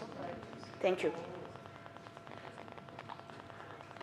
Ngiyanilotshisa emini namhlanje ikomiti yonke nobukhosi obukhona ngaphakathi. Ngubaba uSibiya obuya kwesokhulumi FPSU sine agri park lapha kwesokhulumi. Okwami kuncane kukhona kulomthetho. Into esilimaza kakhulu ngibaba mhlambe ningaqiniseleli ikhulu ngama province ngoba thina amprocess eboundary ekugcineni. Imlilo eminingi esibambayo ngevela ngapha. Manje sinama implement ohelebha angathi ama implement la singabahelebhi laba ngoba vele silinyazwa ngiyo imlilo yabo vele ngiyo engena ngenplasini zethu. Ngilokho kuphela engifuna ukubonisa. Ngiyathokoza.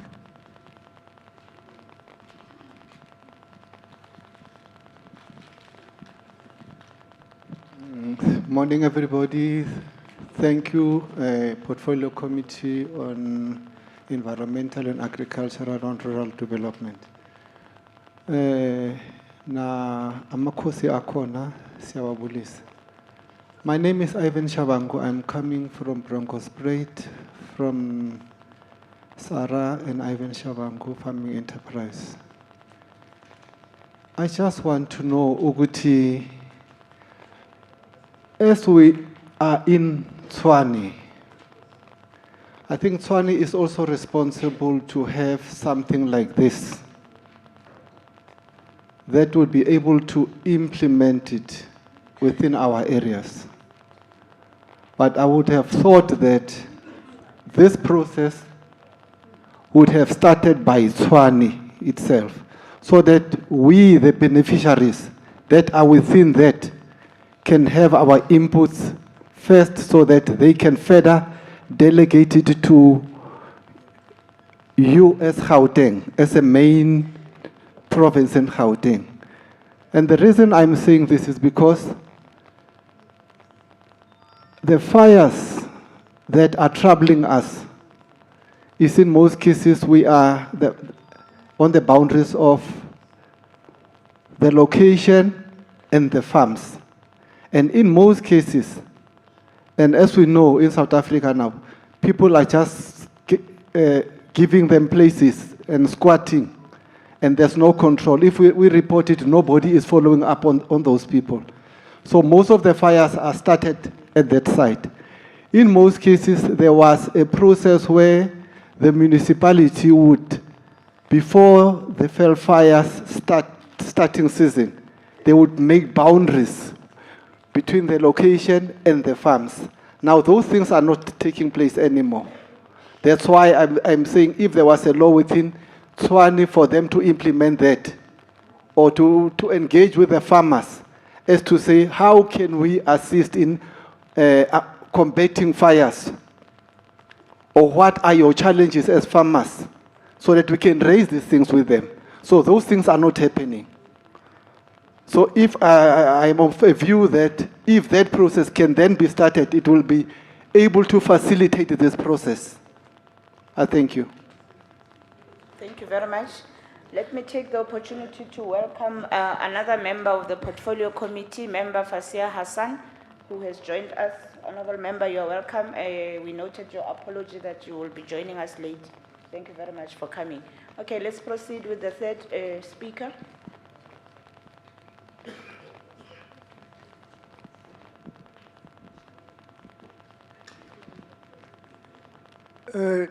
Dumelang lekgotla la Legislature. Good morning, the Legislature Committee. And I say thank you for that. I used to stay in the location where the policy was working. And then in 1999, I bought a plot in the rural, so I stay next to the farm, the big farm. So our plots is a small farm. It's a farm, but it's a small one. So our plots, the municipality can't maintain it, but we are paying electricity, we are paying water, the service, but there is no, that policy is not working. I'm sorry for you, the committee, chair lady. I didn't tell my name. Sorry. Lebitso la ka ke Moleleki Molahlwe. Ke tloga ko Rosershof. It is Vanabale Park, Emfuleni, Vanabale Park. I stay in that rural is Rosershof, where we are producing chickens, vegetables, and so on. We even now started farming with rabbits. So just imagine. So now the most dangerous thing there, when you are talking about the fire, it's dangerous there. Everybody, sometimes where there is a flood, the flood where, empty flood, where the people are letting their cows eat and sheep eat there. In the evening, I saw the fire is burning there. Where we can complain, nobody. Our councillor is not with us. The whole committee, they never notify to us what we must do. So I think we are staying in dangerous. The fire, it can burn the hose pipes of the yard. You know, it can even burn the house because there's no caretaking of those people who got no something that cut our grass when the grass is long in the yard, in the farm, you see. So now I appreciate what you suggesting for us. I don't know, but how can we do that? We must have some people who have learned about working with the fire, you see. Somebody must be learned how to, when there is a fire on that side, you must get emergency. If at all, please can help us with that, because there's no law that is working there. Thank you.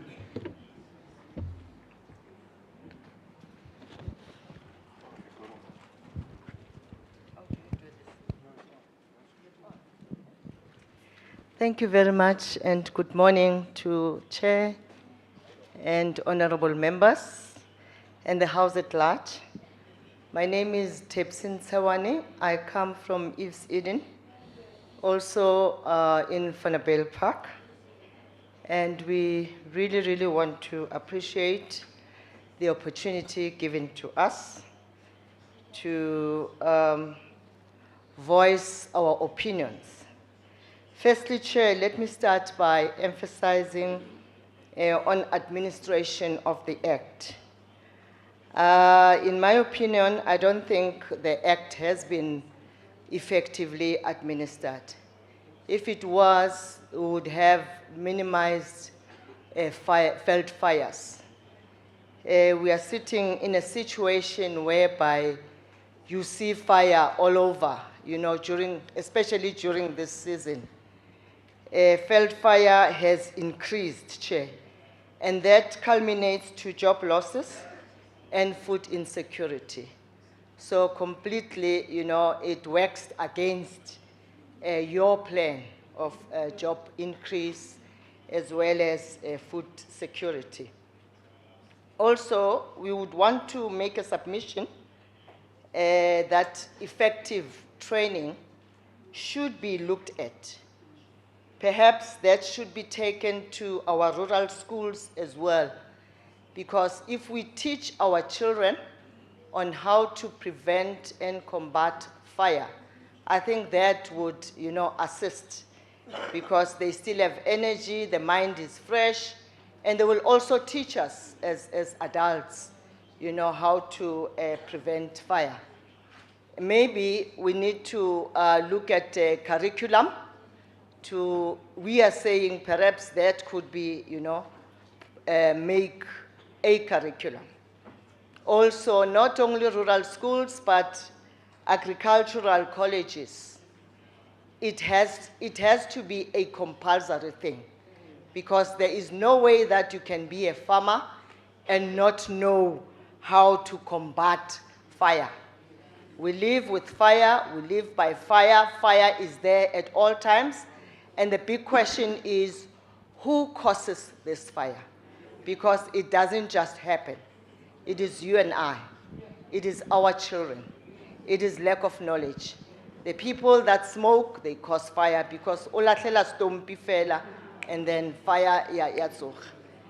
Our kids, they are playing, kamechis, you are inside the house, fire erupts. Those who are doing dog hunting, they hunt these animals and they want to make a braai where they are hunting. They make fire and then fire spreads. So everyone is responsible. And Chairperson, by the way, this month is Women's Month, and I'm being motivated by the fact that women also are being roped in. Most of us as women are heading our families. And we need to be taught, Chair, you know, gone are the days whereby it should be a man that does things. We do it on ourselves. Most women are farm owners. So we need to be taught, you know, how to use those equipments. We are saying, we're hearing from GDART that, from the first speaker, Tate Smith, that there are fire protecting associations. We do not know them. They are serving some people, they're not serving all of us.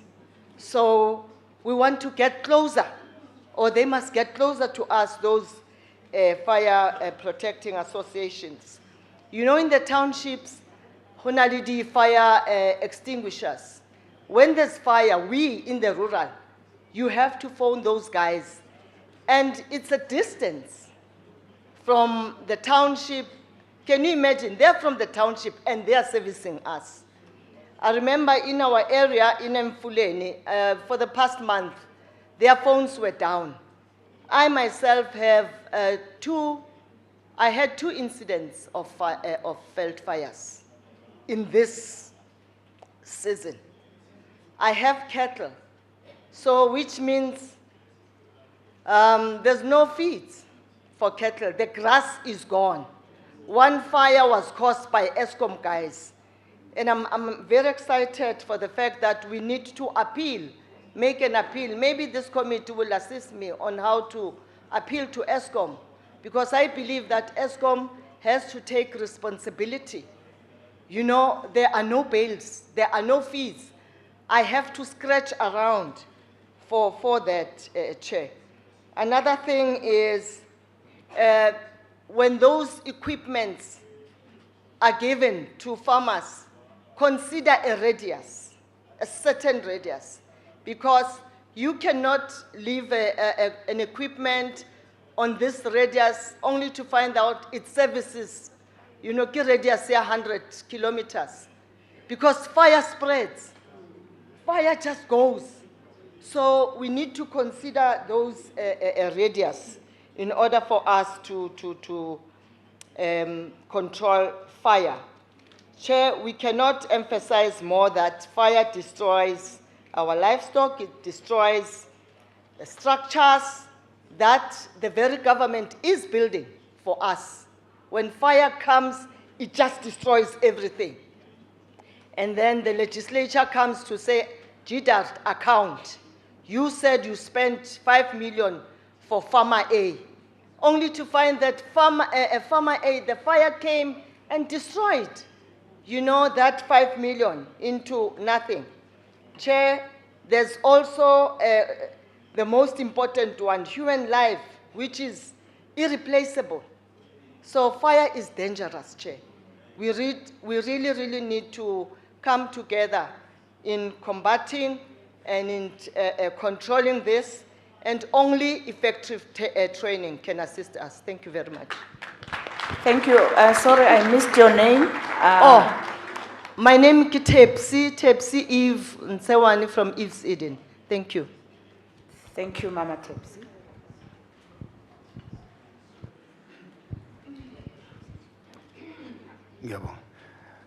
Ngiyababingelela bonke abasendlini. Igama lami nguWilson Ngubo from Orange Farm Churches Against Poverty. Umbuzo wami oqala nje bengisacela ukubuza ukuthi uma siyenza le bill le ngiye ngizokhulunywa nge-white paper ukuthi umama uSambo akazange sasitshela ukuthi ngesikhathi i-white paper isuke sikusiphi stage noma mhlambe singayisebenzisa as an act ngesikhathi ku-white paper. Umbuzo wami wesibili ukuthi nami ngiyamangala ukuthi khona i-protection unit, fire protection unit, ngoba lahlala khona zikhona indawo ezibonakalayo ukuthi lezi indawo lezi they can breed fire, kodwa manje abekho abantu abazinakekele lezo ndawo zize zenza umonakalo ukuthi mase zenza umonakalo kuyikhane sizobona i-fire brigade. Ngiyabonga. Ubaba igama nendawo la khona. Wilson Ngubo from Orange Farm Churches Against Poverty. Thank you, Baba Wilson.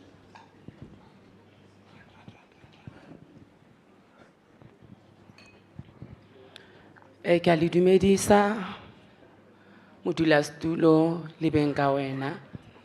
Ke lebogela monyetla o mphileng one lebitso la ka ke nna Lerato Makgalemele.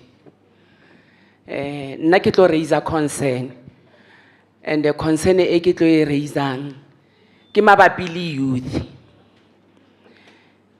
Ke shebelletse fana ga re dutse ba botlhe ya ka re le fana yana. Ke bona batho ba ba tona fela. Ke batho ba ba godileng ba botlhe ba batletseng fa. Ke bona o ka re ke 2% fela ya youth e leng teng fana. So ke concern ka yone because youth ke yone ka molao e nkabeng e le yone e tletseng fana. Ya nong go ra gore go mpolella gore youth ga itse ka ntho e tshwana ka nang le e. And why ke bua yana presentation go simolloga mantaga le presentation ya ka sheko. Re fiwa presentation ka sejatlhapi. And ke batho ba ba tona fa. Re bua ka bill. Ntho e important e tshwereng maphelo a batho, future tsa batho. So ga re le batho ba ba tona fana representelwa ka English. Ba bang ba ga ba itse English ne ba ileditse ka re ba ka presentelwa ka seZulu ka Setswana gore ka maleminyana mabedi a mararo a se Africa. So ga go ntse yalo bagolo nna ga ke happy ke yone concern aka ene ke raise eo ke a leboga. Okay, ra leboga mama. Ha o ka hopola ha re bula meeting a ke tsebe re o fitlhile neng. Re boletse ka di gadgets tsa translation to say if I speak in English you'll be able to translate umamele ka Setswana or ka seZulu or ka Afrikaans or a language of your choice, and that's why in public meetings we have these translations. Me tshwarelo mo ba feletse ka mo. Do we have 6 speakers? 1, 2, 3, 4, 5, 6. Yeah, ba feletse. Let's then move on to the middle section. I'm going to take hands.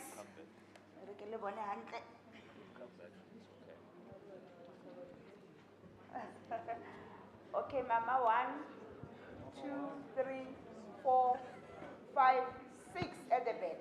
Yeah, I also noted 6 hands. Okay. Okay, let me start again. For you, number 1. 1, 2. Oh, okay, I'll take all the hands. 1, the big table, Yamakos. Number 1, number 2, number 3, number 4, 5, 6, 7, 8 hands. In that order. Over to you, Inkosi Mlam.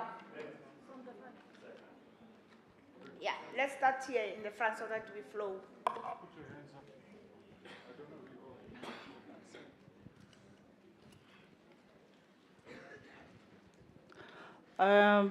Sanbonan. Bayete. Bayete. Ndabezitha.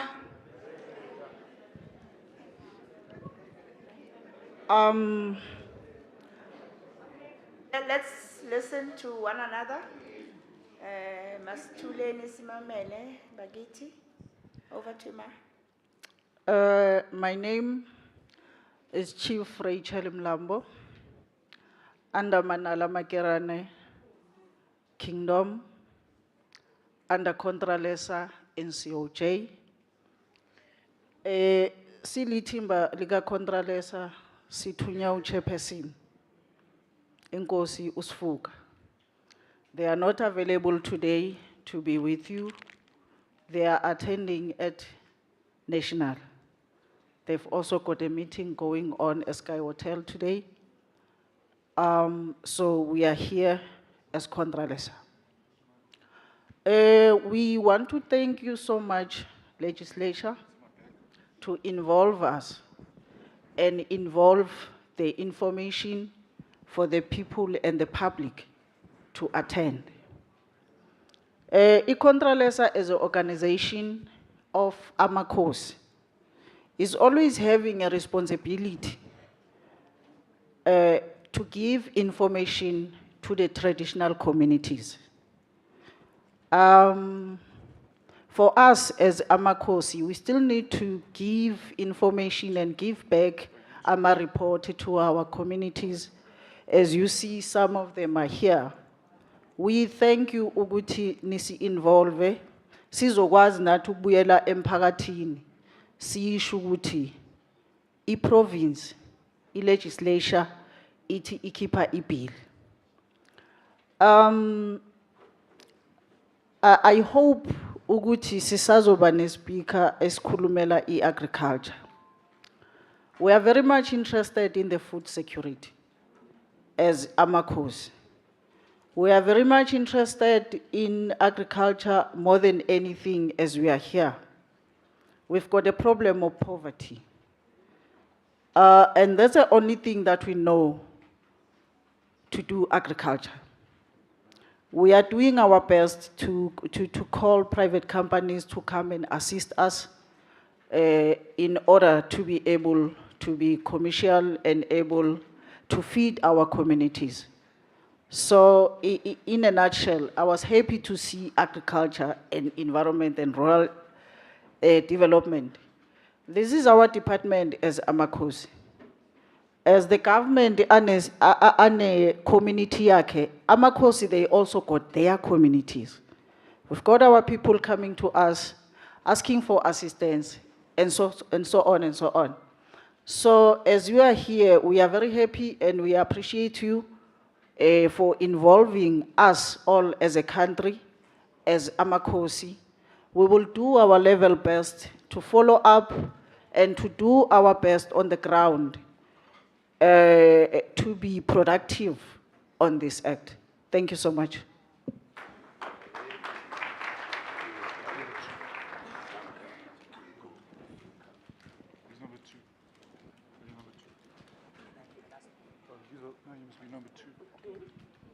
Molweni. And luvuyo uba lapha e-legislature. Igama lam ndingubusisiwe Nkwanyana. I'm from Dobsonville. I'm a ward committee member under health. I'm a secretary, I'm a deputy secretary in woman in agriculture, woman in agriculture. Inansika yami uvo lwami luthi, we are so grateful.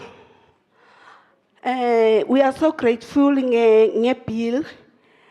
Ukuthi le bill lena izawusinceda kakhulu, especially with job creation, because we know ukuthi we have a high number of unemployment. Sine unemployment rate very high. So izawucreatela jobs for youth and people with disability and women at large and men. Kubuhlungu kangakanani ukuthi otata bangakwazi ubeka isonka phezu kwetafile kuba ngoku babethwa yi-age 18 to 35. Ngicela ukuthi le bill ibe nayo indawo yokuthi ithathe i-age at least pha ku 18 to 59 kuba abatholi into, because at some point siba nazo into ezikanjeni. But ithi apho sekufanele ukuthi iveze iziqhamo thola ukuthi kubenefita only few people. So we need really to engage inansika NPOs, NGOs, community members, unemployed people, everyone in the community. Siyabulela, and the food security ibaluleke kakhulu. Food resilience ibalulekile, that trainings nombono apha ukuthi usiswami pha uthethile ngendaba yokuthi kwi-farms ne kuba ne-distance enkulu. So then we need to have ama-mobile satellites okukuthi azawunceda for ifire security. Kungabi into ukuthi fanele ukuthi usuke pha uye pha ekudeni, kanti if kukhona i-employment ezawuthi kube khona ama-mobile cars, therefore abantu each time makune fire then kube nansika nokuthi noncedo. So siyabulela kakhulu our legislature. Thank you so much. We are so grateful. We look forward to work with you. Thank you.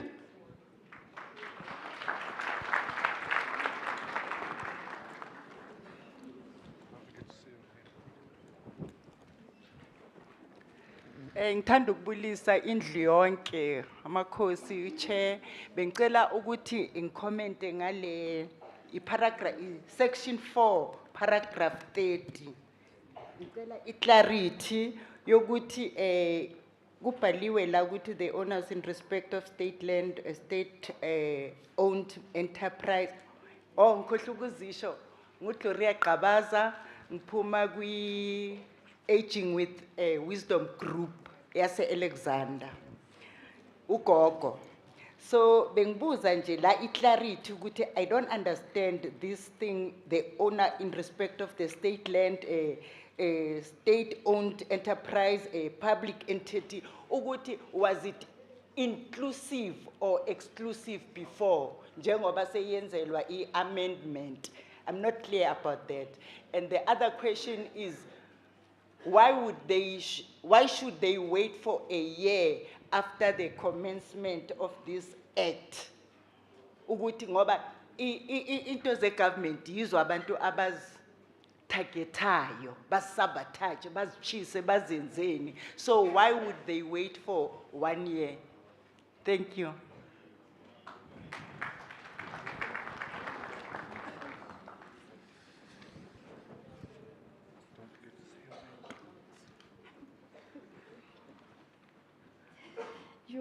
Morning, everyone. My name is Judith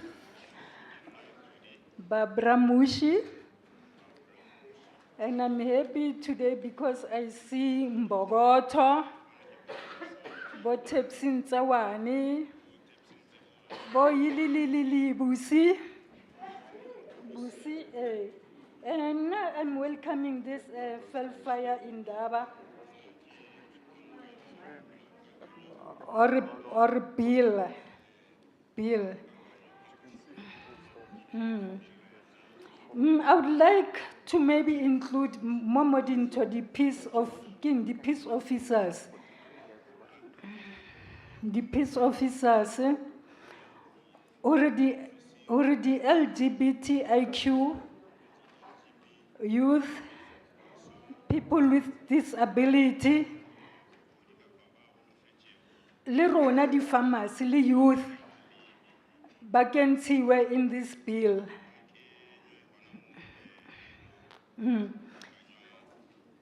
And nakikopa rona as the organizations,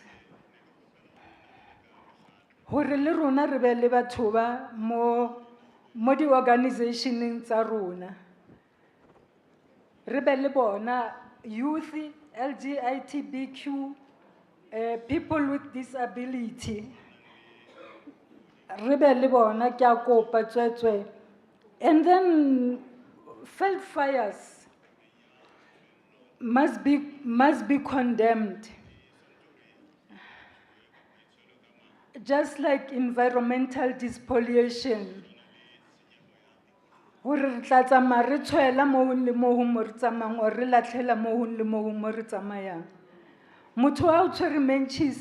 You just think of maybe light, and light it causes more problems, more disasters. So rekopa rube le molao o thata o tlo thibelang motho hana hanne fela hore a tshese. And then rekopa le batho ba waste management.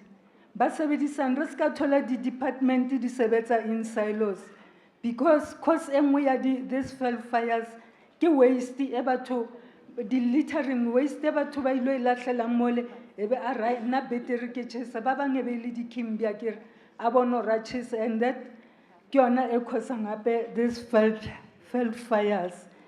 Ke nana prevention is better than cure.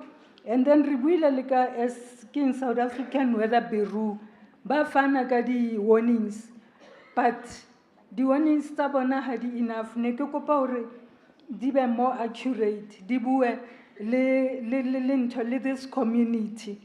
Community irutiwe education, like the previous speakers said about Chilo Rubatla, education, wire, got this fires. Gebono retly prevent because these fires, because of pollution, because of air pollution, river pollution, water pollution, everything iba polluted, even Lerona, our lives. The atmosphere iba polluted. So, nekokopa tswetswe hore Billy Etwale Pele, and then the addition is a debate, and thank you.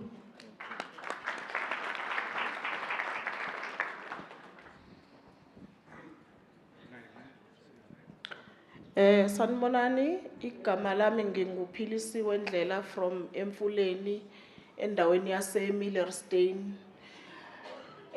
Siyabonga ukuthi sibe nalomhlangano enisenzele wona namhlanje.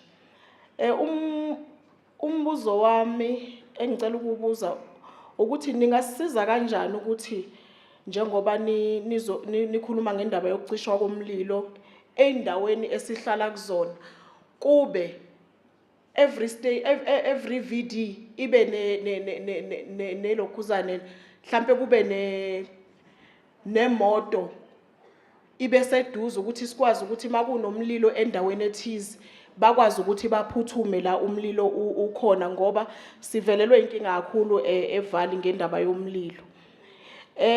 Okwesibili ningasisiza kanjani njengoba size la namhlanje size sifew ngoba kufunakala abantu abafew.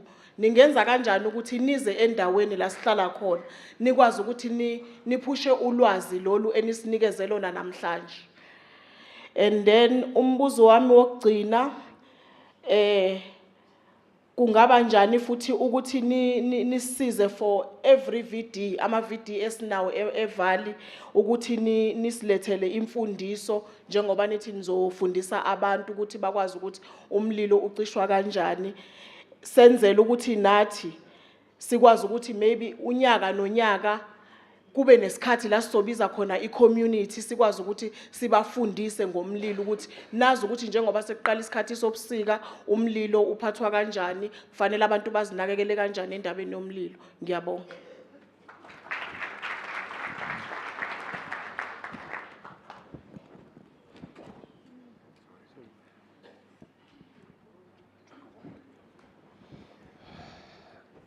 Sanibonani.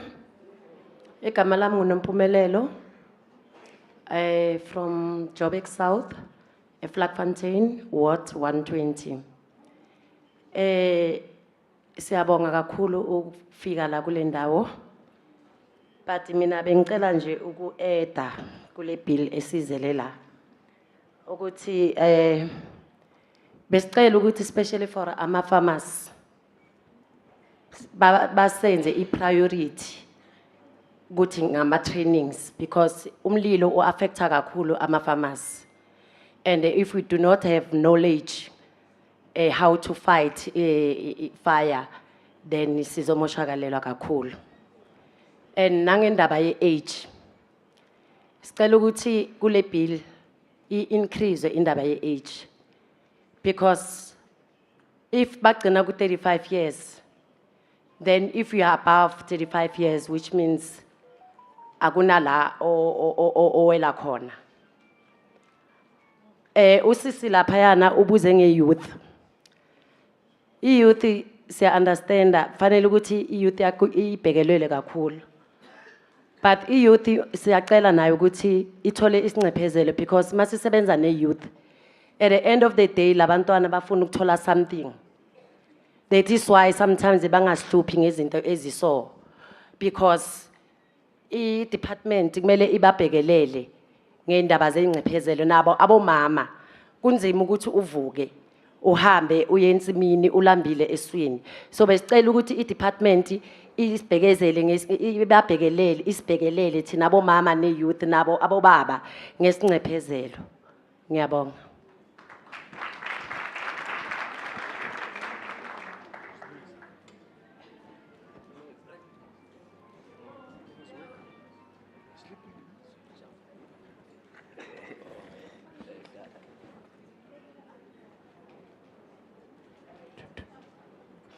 Good morning, everyone. My name is Justice Ndaba from Ivor Park under Youth Explosion. So as Mom just said about youth, and most of the things I won't say it because of they've already said it. So I'll just add 2, 3. So I'll start by I heard Mem talked about the training. So as the youth, like I think one have already mentioned that we are few youth amongst us here. Most people are older people, and which is the biggest concern for us, because of you find most youth in the streets or in the township, because of we've got nothing to do. We lack motive and knowledge. As most of us have finished school and we have nothing to do, that's why we found that most of us end up smoking yaupe, committing suicide, drinking more alcohol because of we're trying to release stress or keep ourselves busy. Since there's a lack of job opportunities and we can't go further with our studies because of we are unfortunate financially.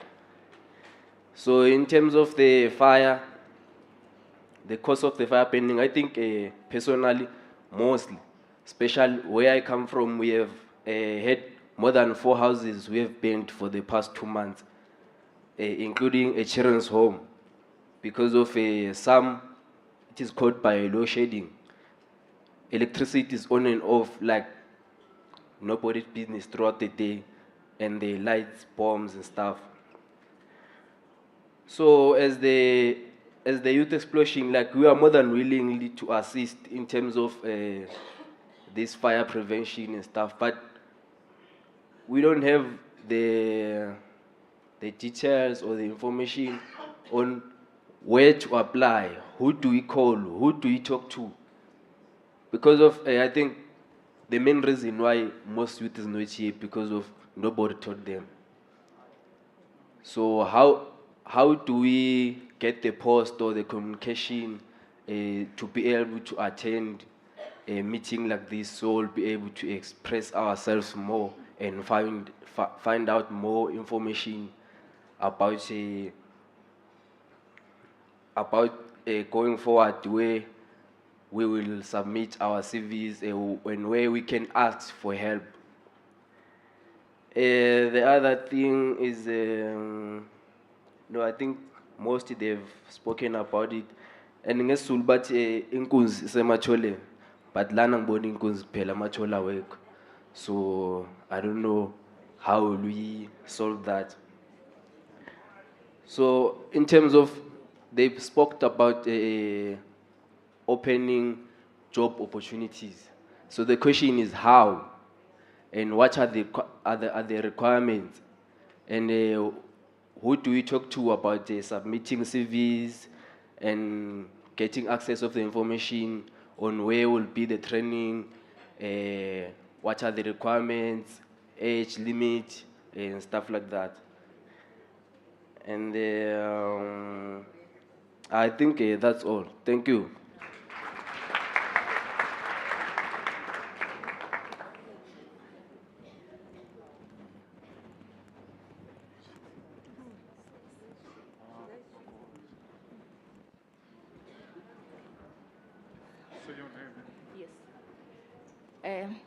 Thank you very much. Ke rata ho dumedisa all protocol observe ya legislature le balemi ba rona ba batle.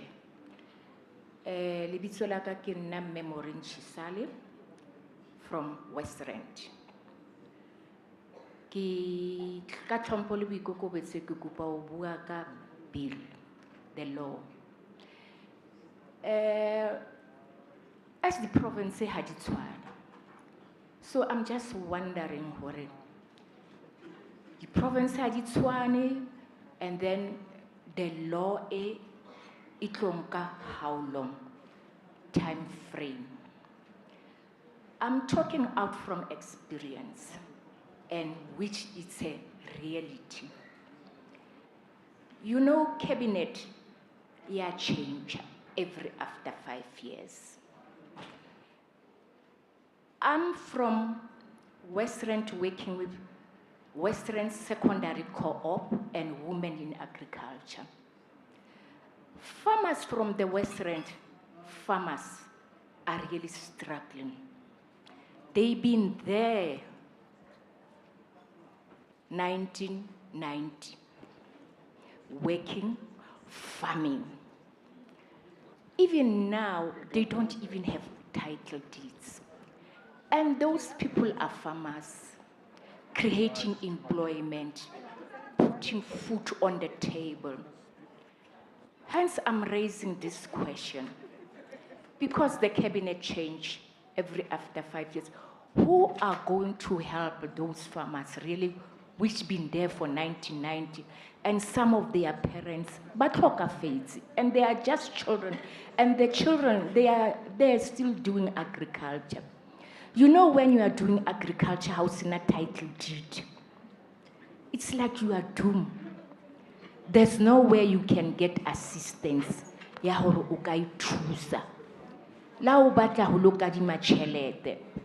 Obviously, there must be a title deed. And about rural farmer settlement in the West End. Thank you.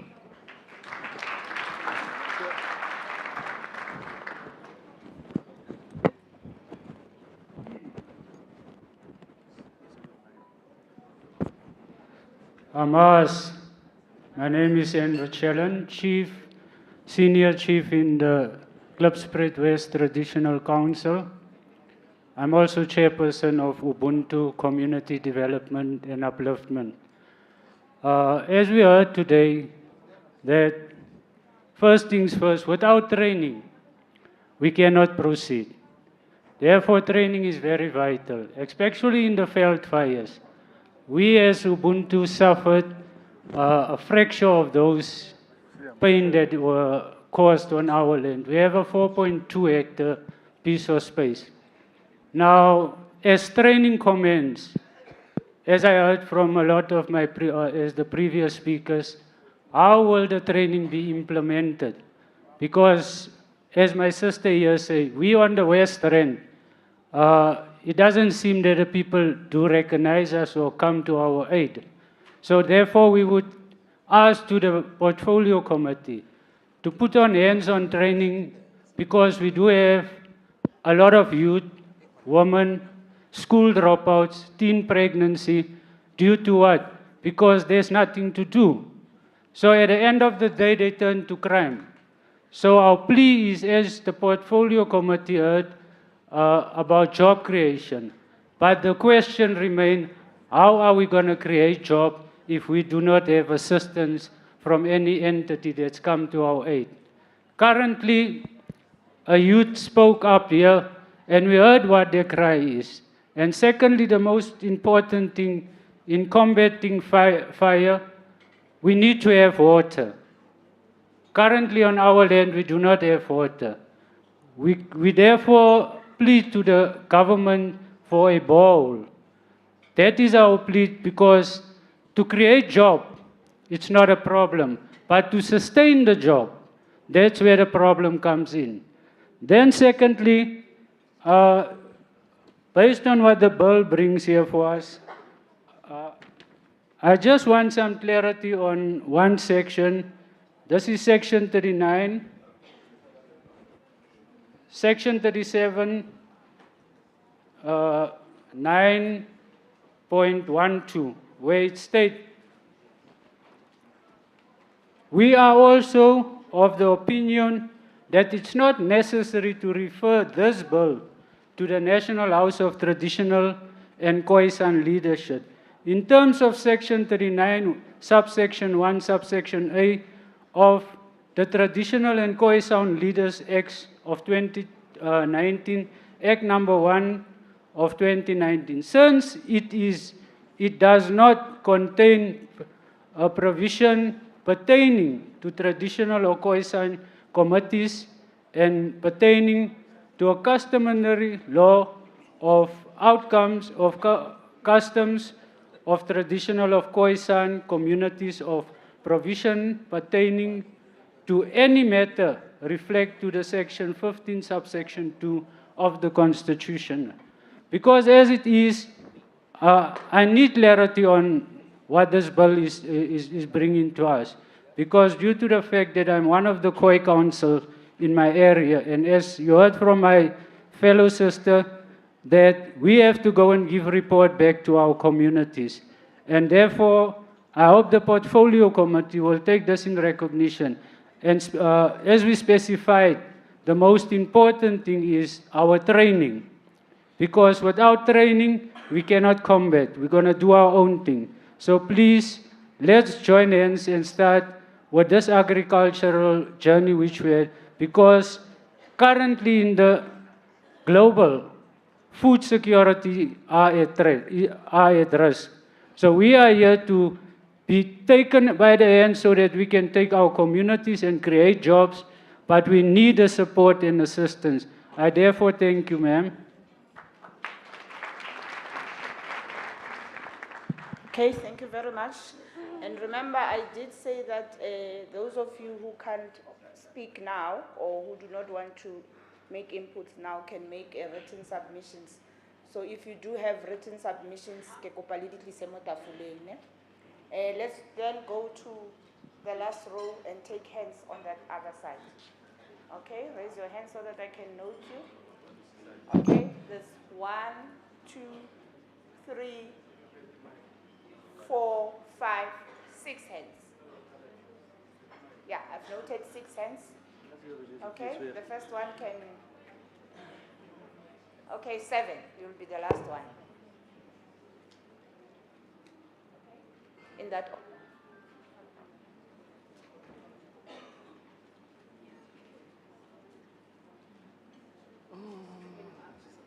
Okay, let's start with her. Okay. Dumelang batswadi. Ya buang ke mme Alina Smos, the secretary at Tebeya Tumelo, at Ward 7 Midval. E re ke bua ka sa Africa, ba mama o la tla e khalemela ga batho ba bang ha ba utlwisisi sekgowa. Santsane ke toba ke tsa taba ena hape. Ke isitse ho Department of Forestry and Fisheries. I want to ntshantshang ke ena ya hore ho thwe billion e ka nna ya nka selemo. Ka mora moo ho thwe e batla di 5 provinces tse dumellanang le yona. Ka nako ena ntsong ho amentuwa billion ho ntso tjhaka morao. Ke nako e telele ho ntso tjhaka morao. So wa bona Department of Forestry and Fisheries. Hayem. Ya ho masipala. E hlaisa taba e. Masipala aye ho Department of Agriculture. Department of Agriculture e tla batho bana banang le di rural farmings. Re ka kgona re le di rural farming ho retsa job creation. Hobane re se re bolelletswe government e go jwetsitse hore ka ga tena. Re jwetsitse bana beso hore government ha ina tjhelete ka ga tena. Jwale he Department of Agriculture ha e ka ya ema ya tla bathong ke mane mo batho ba tlo kgonang hore re be le access to marketing. Because ona jwale ha rena access to marketing, re dutse fela empa government e rekile plasing. Haina title deed, haina focal. We are in the Veld of Blazer.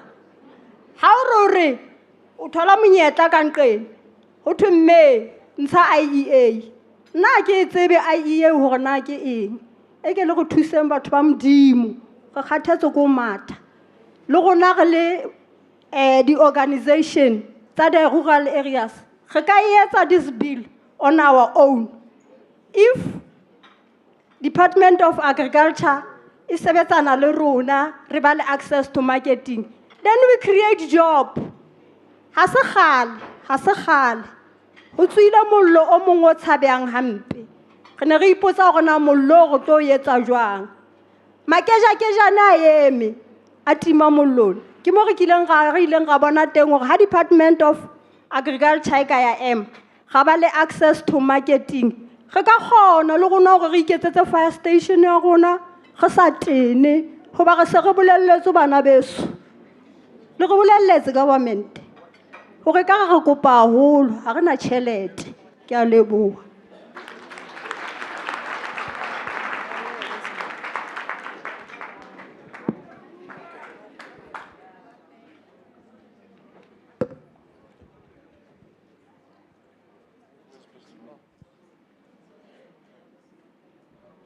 Please raise your hands. Who's ever name?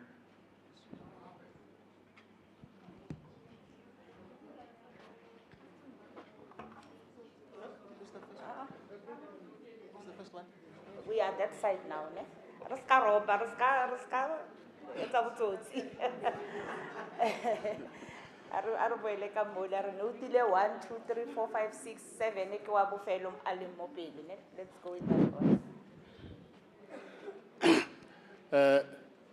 Chairperson, your team members from the Portfolio Committee, thanks very much for the opportunity to engage and make submissions. My name is Mudini Maiva. I'm chairperson of the Mid-Veld Farmers Co-op. And the submission as a co-op that we're making is with regard to Section 3. And there are 3 issues regarding that Section 3. The first one is with regard to the structure of the clause, where it reads that the municipality concerned, and a traditional council, which to us is subject to more than one interpretations that may even be conflicting. One interpretation is that the municipality concerned can facilitate, not alone, but with a traditional council. Our input is that there should be clarity and simplicity.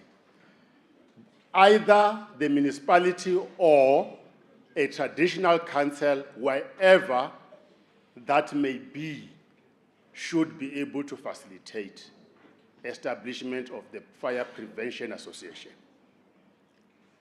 So that either of them, because they are legal entities, should be in a position to do that. The second input on that clause again is where it concerns the minister's opinion. Where does the minister's opinion come from?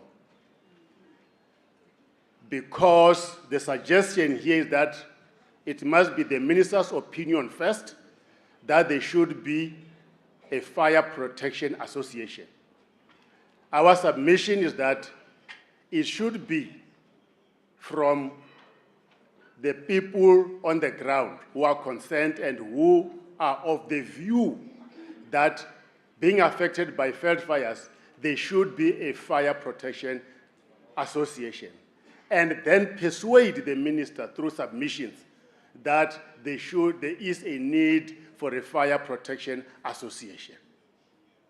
Therefore, the wording in our view is that we submit that it should not be if the minister is of the opinion. It should be that the minister should be persuaded. Then the second one is with regard to, that's the third one. This was the second one. The third one should be with regard to those who go around hunting with dogs. Many of us here are small holders. And most of the fires on our small holdings are caused by people who roam around with packs of dogs hunting hares. They burn in order to deny the hares hiding places or where they sleep. So that now, in this bill or amendment, I'm not sure, I don't see anything to do with those who go around hunting. I suspect that there may be other legislations where people who go around hunting may be held responsible or penalized. But we submit that somewhere in this bill, there should be a section that deals with the capture of such dogs and hand over to the SPCA, as well as the arrest and or punishment of those who are going around with those dogs. Because I believe that it is illegal to just do unlicensed and wild hunting of animals. Because we wake up in our plots, we find dogs sniffing around, chasing our livestock, chickens, goats, but there's nothing that it says we are protected in terms of the law. Now, because this deals with veldfires and prevention of such fires, now there are culprits who cause veldfires, people who go around with dogs hunting. They said our plots are light so that tomorrow or the following week, they could easily identify, chase hares around. So we submit that there must be another clause here that is going to deal with those people. And we should have some kind of authority to report or make citizens arrests.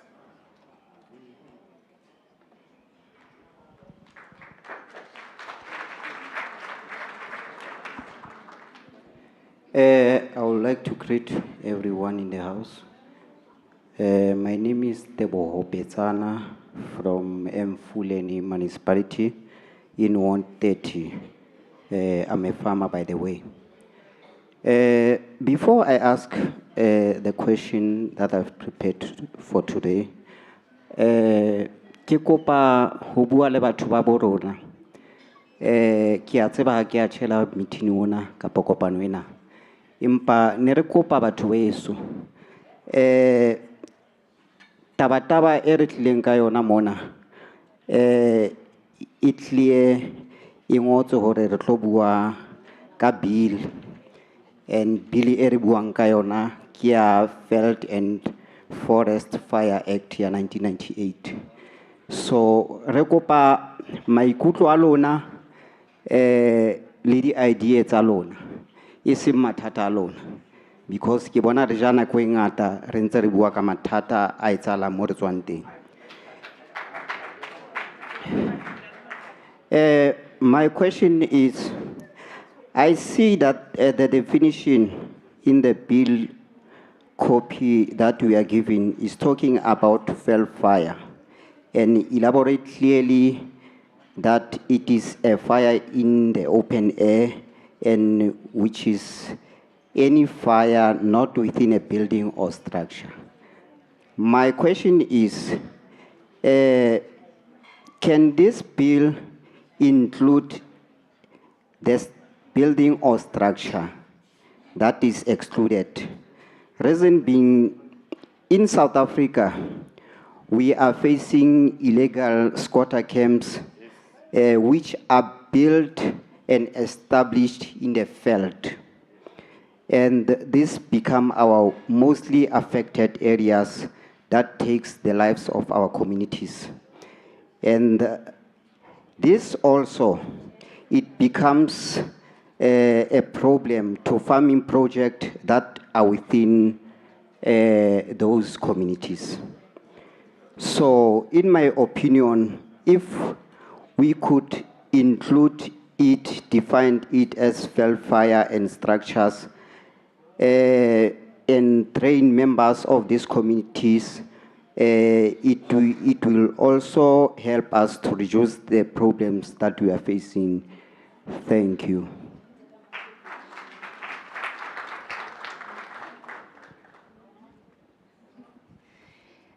Dumelang leadership ya rona le di farmera kaofela tse di leng ka mo. Lebitso ke Sina Kokota from Magaliesburg ko West Rand. I'm a farmer, it's beekeeping, and ke a secretary of Provincial Women in Agriculture and Rural Development. Chairperson, ke a utlwa, and I'm tempted to say hore I personally I'm adopting the bill. But ke a tseba hore e tlo tsamaya mola o motelele before e ka fihla mo e leng hore ke a smile hore I adopted and it's been adopted. Ne ke kopa ke a utlwa hore di-training batho ba bangata ba buile ka tsone, so ne ke kopa hore how about we start identifying the institutes or the people that are accredited to train the fire felds while we are working on the final signature constitution, because we tend to look into one thing. We need to find batho ba eleng hore they will come and train. So how about we do that ibe parallel, even though leha bili the provinces didn't say pasisi, but I believe there can be somewhere we can source funds or still the trainings, the felt fires, it's well lepili. Then, the bylaws, especially the municipalities. How best is the province going to work leading municipalities in terms of the bylaws? If they find you uchisa, you need to be jailed or fined. And a fine thing is a pat on the back. It should be they feel it. Or stompy or whatever it is that causes fire. And after we finally get this bill passed, signed, and it's now on the move, who will be responsible, or how are we going to make sure they are moving? Honale the institute tse di rutang, honale job creation, ko re ntho tse kaofela e nne hore honale di follow up tsa teng dia implementwa di tsamaya sentle ka tsela, because re na le bothata ba hore dilo ha re fetsa o bua ka tsone ha ona motho o etsang di follow up tsa hore di ntse di phethahala or di ntse di etsahala the way ne re buile ka teng. And lastly will be the disaster management. I know hore after the Veld fires, yaka metapes ya buile hore una le bothata ba hore jwale where is she going ka taba ya hae le Eskom hore e cause the fire e leng it damages. I'm fortunate enough hore aksoka ke ithola, because if you are working ka di bees, they are everywhere, they are in the field mo eleng hore tshwantse o etse sure hore they get the enough nectarine. So once the disaster management, if they take pictures and they disappear. So can the bill ya rona e sebetse hand in glove le yone taba eo ya hore disaster management e sebeletsa ka pele hore mesebetsi ya basebetsi ba leng teng dipolaseng tsa rona e ske ya fela le rona re ske ra wa mo eleng hore ha re sa kgona ho tswa hape hore re tswelle pele ka farming. Ke a leboha.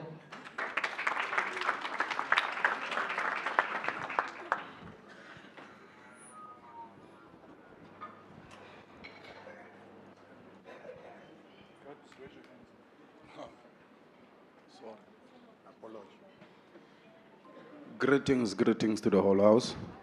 Greetings to the leadership up front there, the portfolio committee, and everyone who managed to be here today.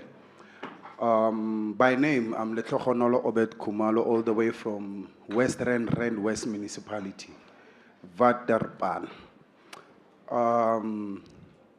This fire is a problem. This fires is a problem, and I hear people pointing fingers, good, is so busy doing that, so busy doing that. It helps us not to be pointing fingers when I'm done on Tsundo. Akusizi sikhombana ngemini ukuthi ubani oqala umlilo. Because namhlanje uma loyo muntu oqalile umlilo umbonile ayikho nawe into oyenzile. Umyekile. I work at CWP. I'm a member of YARD, Youth in Agriculture and Rural Development. I'm always up for a challenge, and I like this challenge because I do part-time jobs at the golf course there in Waterpan. So in about 1 year, we fight at least 5 times. We're going to have to fight umlilo in this dry season. I'm kulumanga manje, like a week ago, we were fighting a fire. I'm not trained to do that. But right now, sengiyakwazi ukulwa nomlilo ngenkani to save my own part-time job lapha golf course. So with these fires being started or how they start, it matters not. What we need to come up with right now is a solution as to, do we have people patrolling such open fields? That's the number one question. Because if we do have people who are supposed to be patrolling those open fields as firefighters or whatsoever, if they could be on the field out there instead of being at the office waiting to be called masegu nomlilo and take another 3 hours to get to the fire, umlilo sumoshile. Kuze ama-speaker amaningi bekhuluma ngama-job opportunities. Have you guys sat down and really found a channel ukuthi how you gonna actually recruit labantu enithi nobanika lawo ma-job opportunities? Into yokuqala, where I'm from, there's a school that is busy being demolished. Kodwa kwamanje sikhuluma ngokuthi i-education, i-training and whatsoever. So that surprises me on the other hand. How can our government agree to a demolition yesikolo? Namhlanje we are gathered here fighting ukuthi abantu ba-firefighters bazofundiswa. Bayofundela kuphi labo bantu? Siyeke leyo. Number 3. Kunenkinga yomlilo yonke indawo bazali bami. Kunobaba bekakhuluma ngokuthi the hunters are the ones setting fire in the bush. That's a total lie. Because I can tell you now, when they were setting that fire, you were not there. You just speaking because ubone bona ehlathini. Come and try impound my 50,000 rand dog and see what will happen. Because there's no way ungangithathela ukudla mhlonishwa. Those dogs are hunting dogs. I grew up with those dogs. They never chased after my goats. They never ate my chickens. They never ate my grandfather's cows. Wena leyo ukuthi inzinja zokuzingela zizingela ifuyo lakho uyithatha apha emkhulu. So enye into ukuthi siyekene ukuthi masize la ku legislature bese sifaka ispice phezukwezinto ukuthi izinto zisheshe zenzeke. Asibeni neqiniso bantu abadala. Yes, I smoke.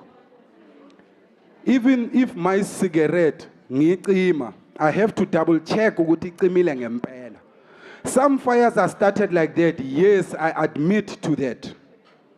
But there is no hunter, my gentleman, there in front who goes and hunts in the bush and eats where he catches his prey.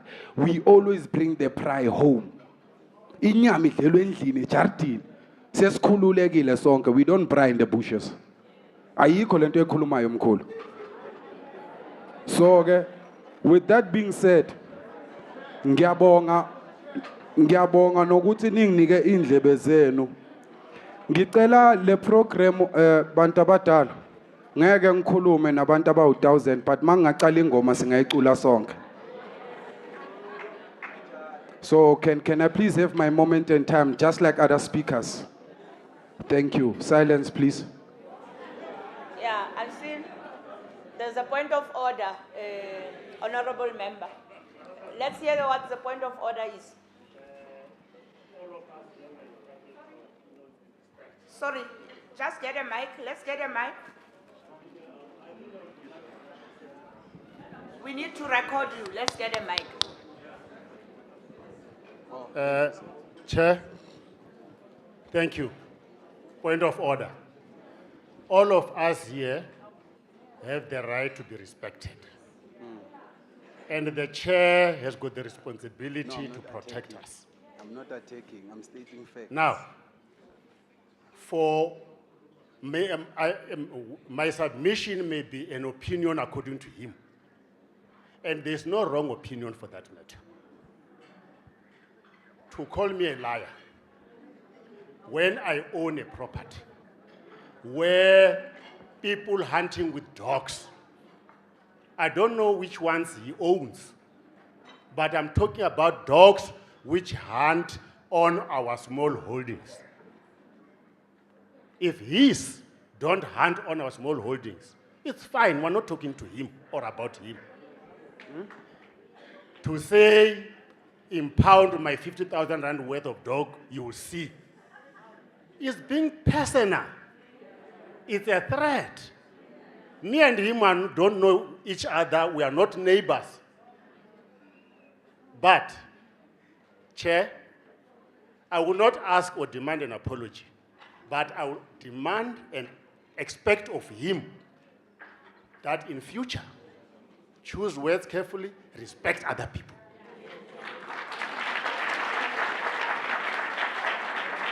Yeah, thank you very much. I think the point of order is sustained. And maybe let's request the honorable stakeholder who raised the issue to withdraw, because everyone is entitled to their opinion and you are here to make your inputs and not to criticize one another per se. Yes. So can we have the member who Yes, raised the ma'am. issues just to withdraw? I for withdraw. the sake of you withdraw. Thank you very Yes, much. thank you very much. With the honorable apology, my dear gentleman over there. Thank you so much. My very, very sincere apology. Okay, let's proceed in Thank you. a honorable manner. Last one. I don't know. Must put your hand. I've been putting up this thing.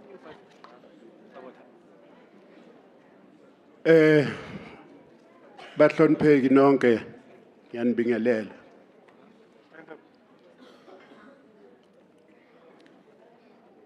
Ngicela eke sibheke section 26 Act 101 ka 1998.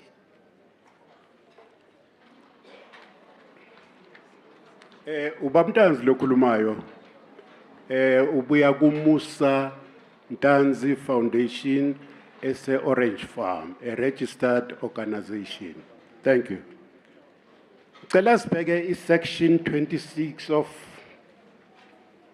Act 101 ka 1998.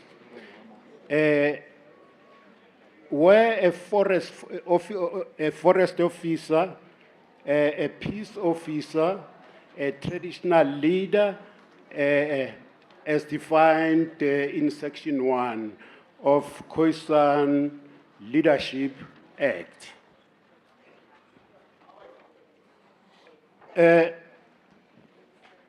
Those are people who are trained, those who are people who are given a mandate to arrest, seize, and arrest. Coming to municipality in Section 2 of the local government, the Municipality System Act 2000, Act number 32 of 2000. My contribution to this act is to, if in Section 1, the traditional leaders and the peace officers are given an opportunity, are mandated to arrest and to seize even in terms of arrest. The municipalities, the vicinity where we live in, we have no local authorities who are trained to arrest. Surely you'll agree with me when I say bylaws must be enforced. If you are found making fires in the local open spaces, then the law definitely need to take its own course. Sinabafana thina abahlala esigangeni eke ngibeke kanjalo abahlala nje egangeni lana, they make fires at night. That's when everybody is asleep. No one can see ukuthi ubani wenza umlilo kuphi, to warm themselves mhlambe not ukulokhuza ukushisa nje ilokhuza ilento isigaba. Labo leyo mlilo leyo evukayo lapha ikhosa health kubahlali. It's an open field. Uma ungaphuma ebusuku ugijimisane nabantu abashisa esigangeni, I'm sure ukuthi khona ongakuthola. So what I say ukuthi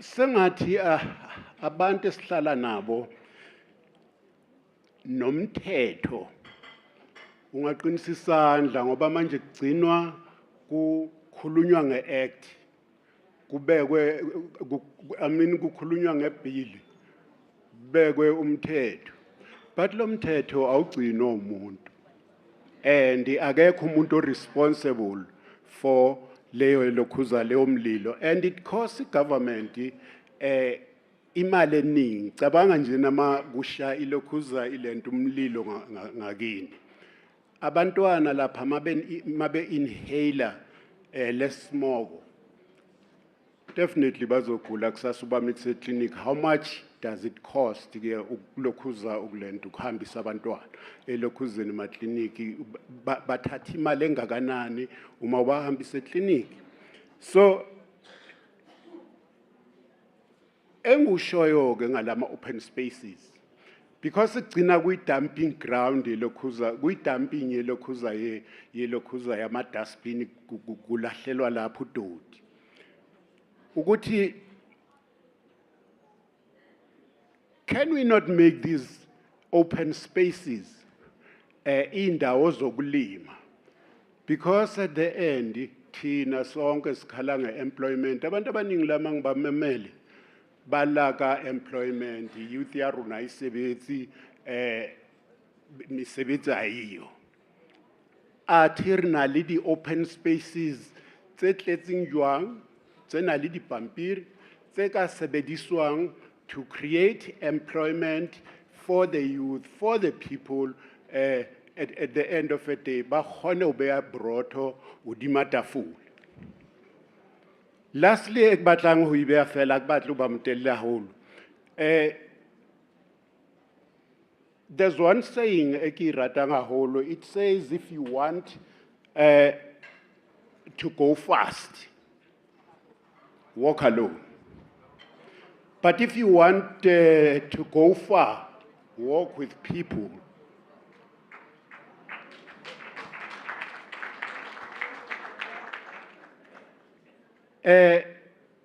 Out of 9 provinces, there na lingtsona. Kutlile msadi moholo ka kwana alla are o kare o bua sekgowa fela mona rona ha re utlwisise go re etsahala. Out of 9 provinces, Musantanzi Foundation ina li aim li kupo ya gore ke re sebedisaneng le government wa rona ho etsa a dictionary ya development. There are words in English which I mean in development which you cannot definitely say ka setso, ka Sesotho, nesiZulu.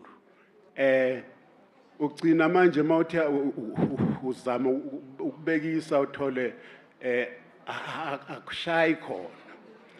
So ama provinces wonke be ngicela ukuthi manje ke sihlanganeni sithole amalokhuza senze a dictionary ezo entice abalimi nalabo banga understand ukuthi kumalokhuza kumalento kuma sessions njengalawo bangatholi ukugculiseka nokuzwisisa ukuthi kukhulunywa ngani.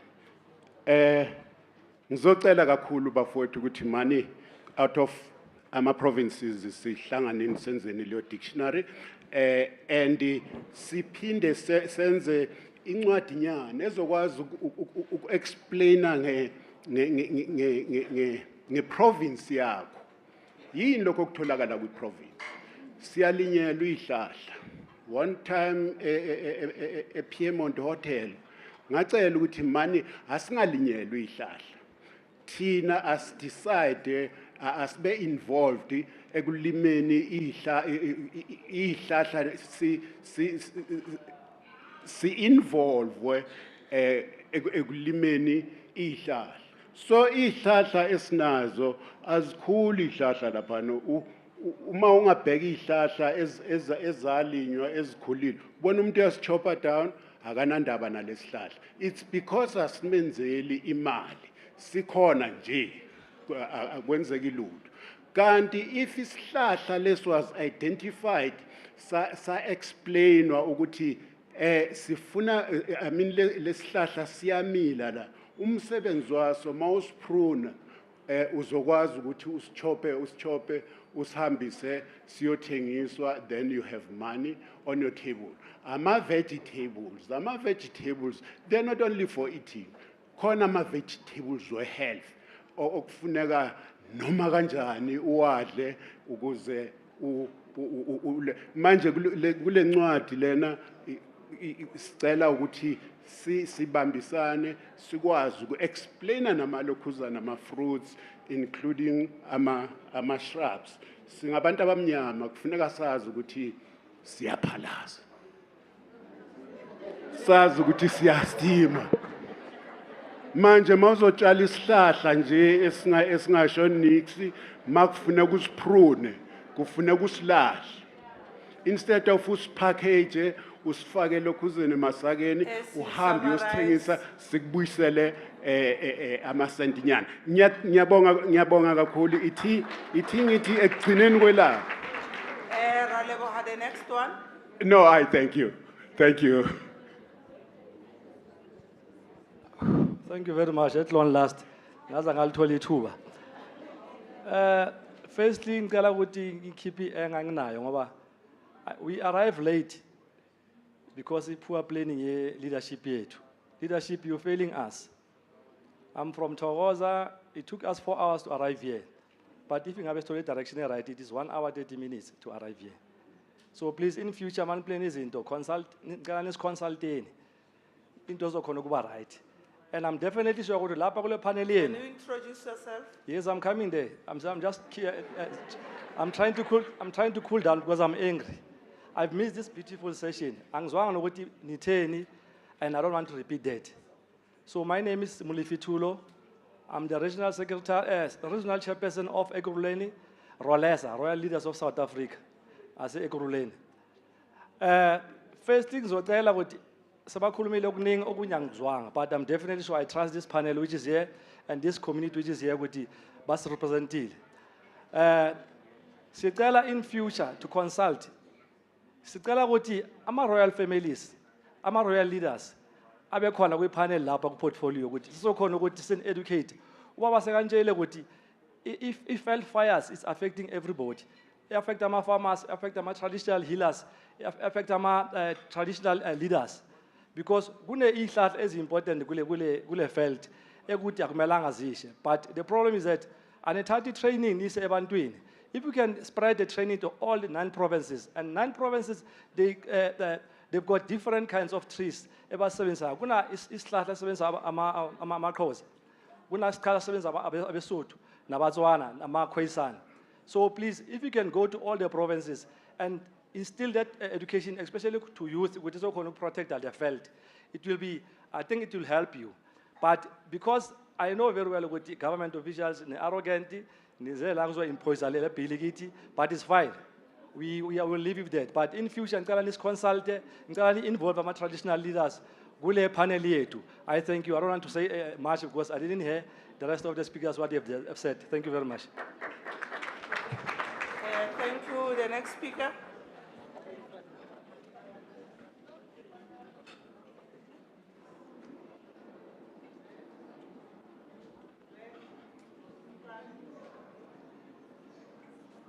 This side, Veld. Just raise your hand. Raise your hand.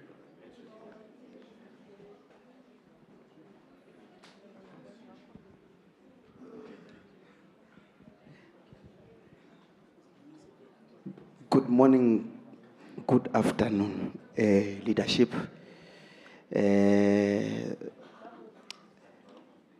Sanibonani bondaba ezitha nabantwana benkosi. Igama nguThemba Mfokandlovu. Ake nje uthi umakhelwane sawubona. Asizukuyilungisa lento if singakwazi ukubingelelana nje ukubingelela into elula nje. Yeah, I wanted to address only one or two things really.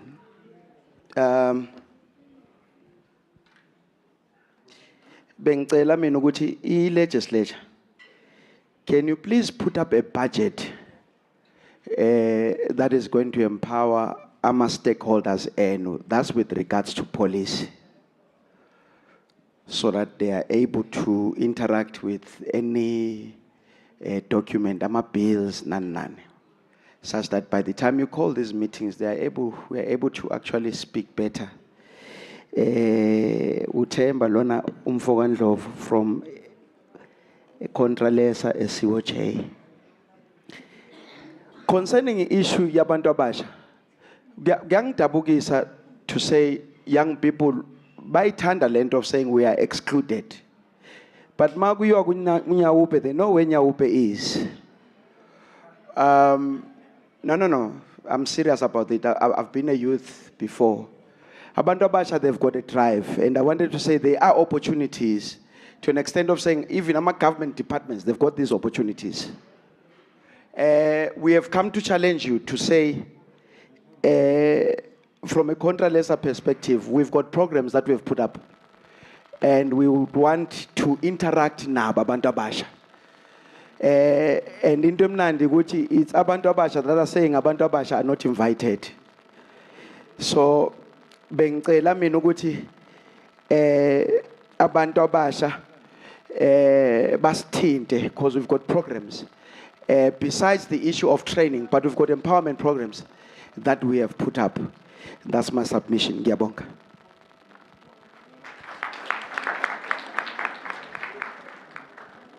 Yeah, thank you very much. That was the last speaker, and I think he gave a bit of guidance to all of us. Thank you very much, Baba Siyabonga. Let's then proceed with the responses from the department. I hope you've captured everything, all the inputs and all the questions starting from the table. Over to you, Mr. Smith.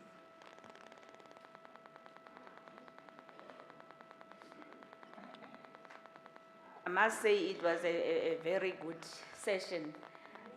We have learned a lot from all of you. You must just, we congratulate you. Thank you very much. Are you ready? Okay. Yes. Well done, well behaved. Yeah. You maintained the decorum of the House, of the Legislature. Thank you so much. You may proceed. Thank you, Chair. I think it's the feedback and the consultation and what I've heard, I think it was quite valuable. And I think I really appreciate the interactiveness and the energy in the room. And again, as I said, I'm grey, but I've again learned today, I'm learning a lot. So the beauty of life is you keep on learning. And engaging with people and engaging with your stakeholders, engaging with fellow South Africans, become all richer in our experiences. There was about 30 questions. And Chair, if I go through each one, I think we will be here just past midnight. But what I've done is I just summarized them and group them together. The first thing I just want to raise is that there was quite a mention of other acts. We have to be more inclusive in this act. But I think it's the guiding principle. This act is coming from the Constitution. And that is driving this. Safe environment, freedom of association, human rights. Everything is in the Constitution. So because it's there, we don't have to bring it back into this bill. And I'm going to go back to freedom of association. So there's also other acts that one have to then take into cognizance when one look at this act. But for me, the underlying theme that comes out is basically two things. One is awareness, and the other one is training. That is what I picked up here quite strongly. And where I'm sitting as a government official, I think is we must do more, and we can do more, and we need to work with our provincial counterparts, and we have to work with our municipalities and also with the FPA. So from our side, there's quite a bit of work that we have to do. For example, the FPAs do awareness, our department do awareness, PDMC is doing awareness, and then working on fires doing awareness. But I think it's sometimes just disjointed. Everybody is running after its own mandate. So there is work to be done. So when I stand up in public and I talk about fires and Veld fires, everybody in the country must know about it. So the idea of having it into the curriculum is a good idea. For example, next month is Arbor Month. There is also opportunity that one can talk about fires. So there, the department's got a massive opportunity, and I think it must grab that opportunity to engage with its stakeholders and also with the economic community at large. So awareness is critical. And then the big thing for me that also came out and is quite obvious is the training. The first training that what we are doing as a department is we are training the fire protection officers, and if the bill is ascended to, we will then train the traditional leaders in enforcing the act. That is what we are doing. But we must, for example, in terms of training, the FPA, Fire Protection Association, they also do training amongst their members. But we need to see, is there a coordination? There's also training being done by PDMC. But everybody's maybe in this stage in his own corner, boxing for his own belt, and not working together. So there, in terms of training, what I've picked up today is actually a message coming across for all the consultations, Chair, awareness and training, and we need to do more.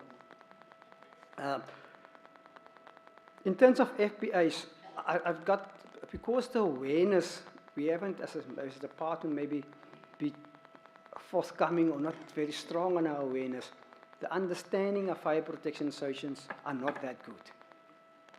Although fire protection associations are well defined in the Act, the roles, responsibility, how they must register. There's even a regulation, a whole book just on how to register for an FPA. But that is also, if we don't have that awareness, we don't know how they operate. But what FPAs are doing is they are there for their members. And I talked about the Constitution. It's a voluntary association. Nobody is forced to join them. But if an FPA is in an area, they cannot exclude you. It's not the exclusive club. It belongs to all of us, but there is rules. The FPA's got rules, and you've got a constitution. And one have to abide with that. So if there's an FPA, there's an FPA, where I'm standing, there's an FPA. As I said, we've got 217, and it's almost wall to wall. So FPA is a vehicle for us to roll out the Act, to ensure we achieve the purpose of the Act. It's actually quite a good vehicle for us, because I don't have the figures, but it's they get quite a large number of membership in that organization. There was a question raised by my colleague which I've met 30 days ago, why in terms of the minister's opinion? And my response will be that is for the formation of the FPA under the amendment. The FPA is registered with the minister, and that by being registered, you actually appoint a fire protection officer, and that officer enforces the law. Now, if you bypass the minister, you are actually not protected. You're on your own. It's like I'm going out and I will start arresting people. So the minister's opinion, it may sound that the minister, he or she will sit in Pretoria and make a decision. The minister will consult. The minister consults with FPAs, with the fire advisors within the department, and with stakeholders. So whenever FPA is being formed, there's actually quite a long process that is going through. So it's not that the minister will one day decide we have to have an FPA or not. So it's just a safety mechanism that we actually protect the FPAs. There was quite a couple of mentions being made by municipalities. Municipalities play a critical role because they've got the fire services. Some instances they don't have it.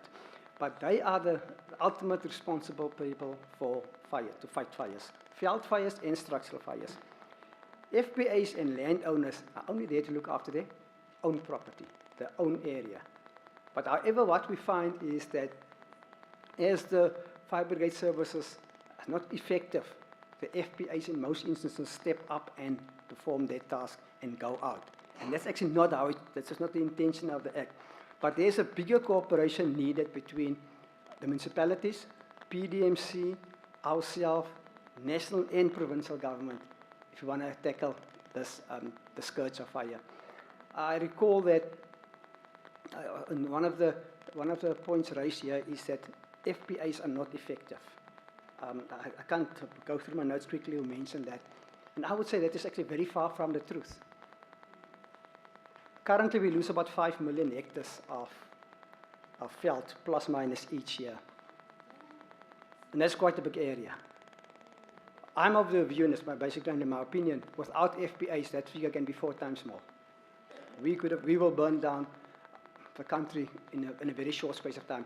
So those FPA members, some members that pool their resources together are fighting fires. As I'm speaking now, for example, we've got hundreds of buckets driving around in the northwest fighting fires, because in that instance there's no fire brigade services that can come to the fire.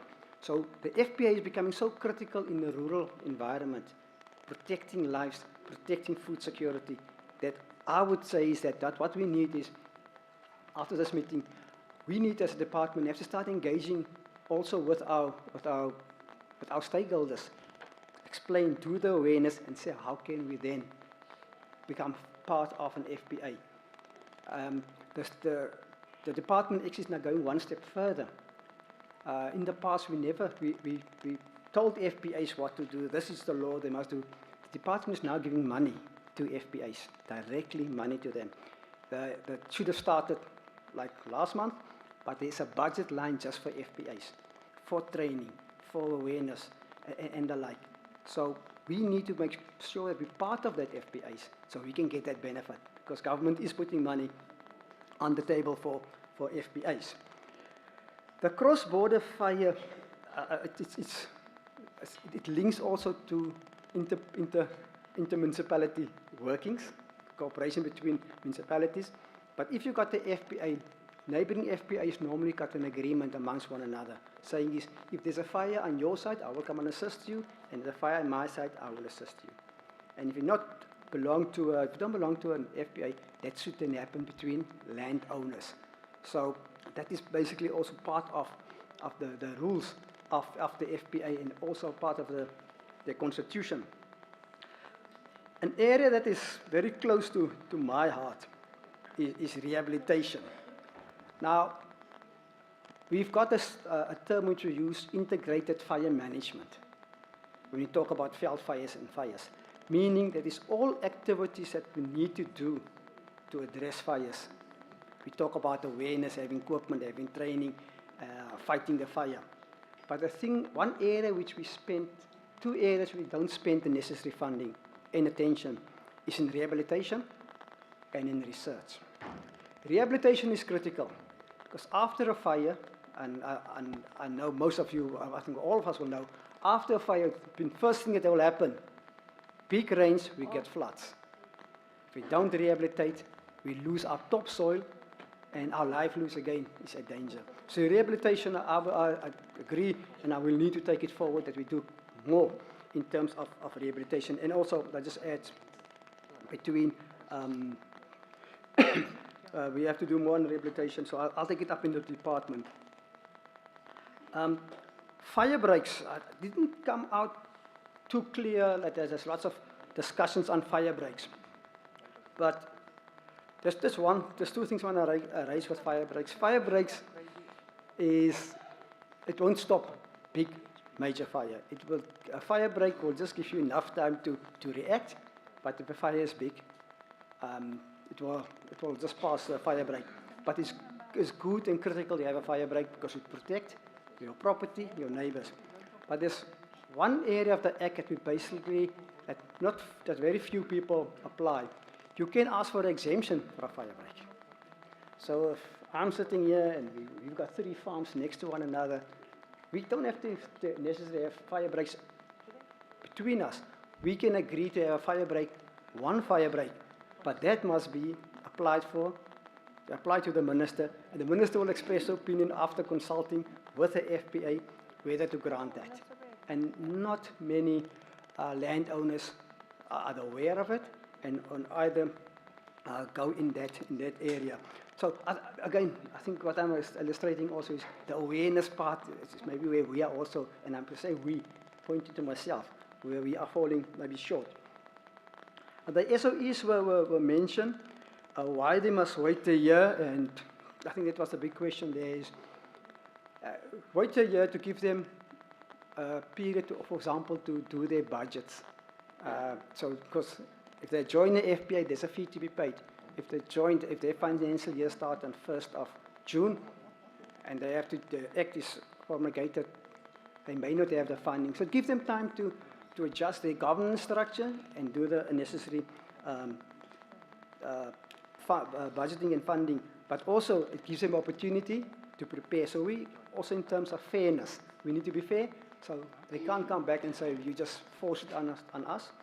But we need to be fair.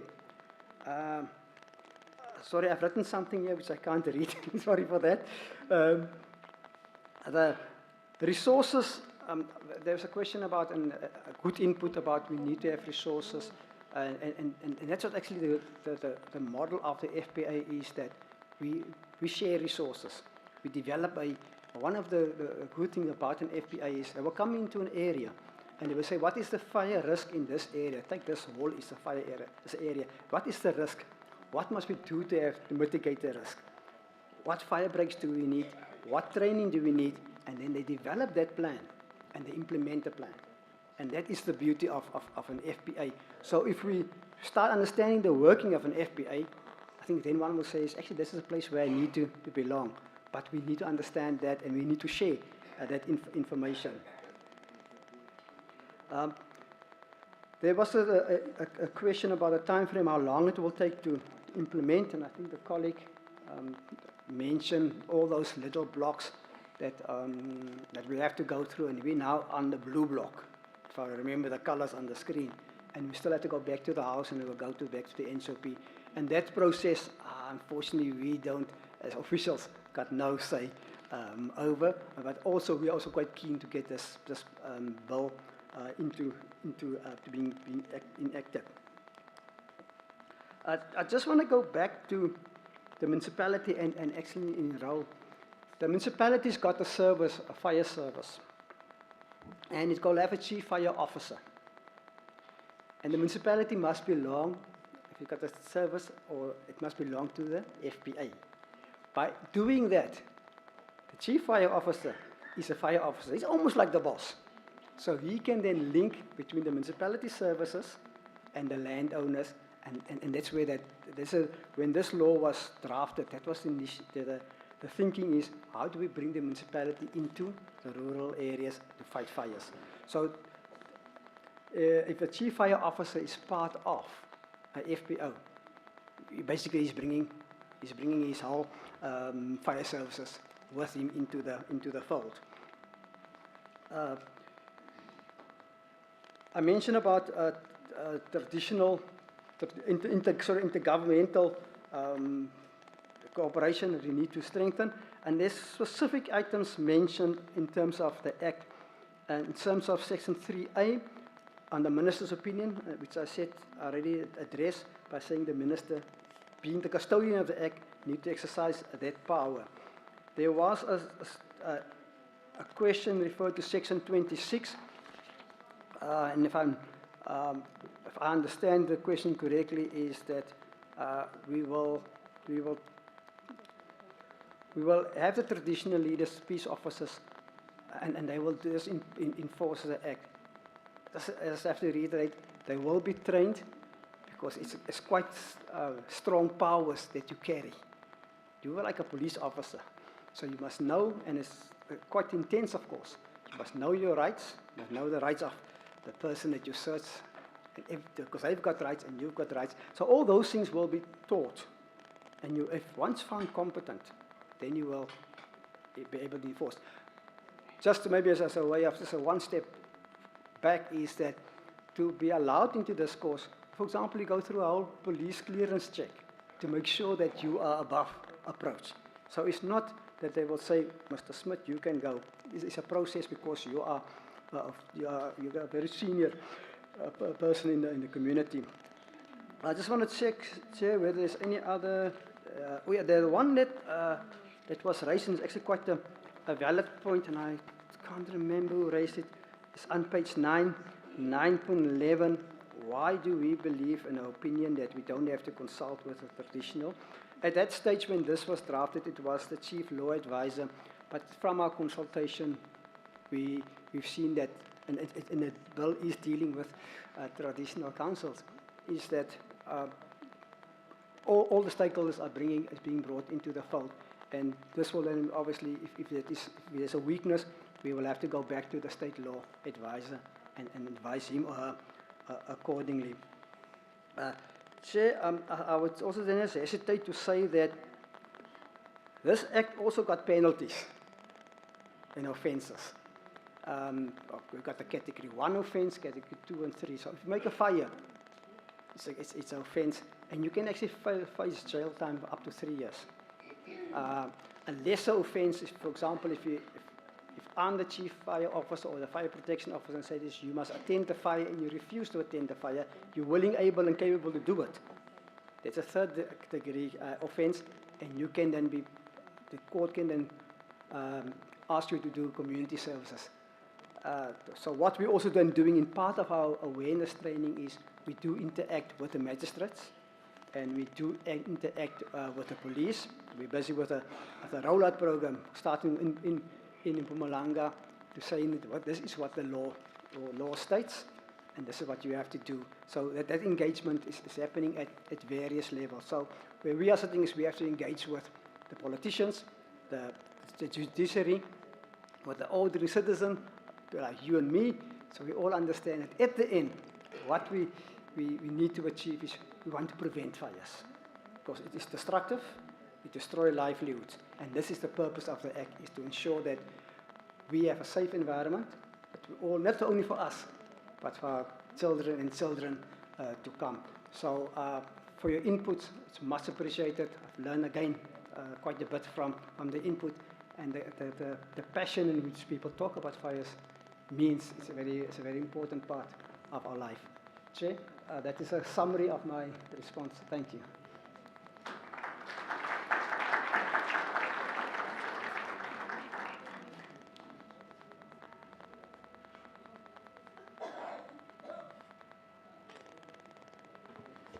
Yeah, let's check from the other departments if there's something to respond to.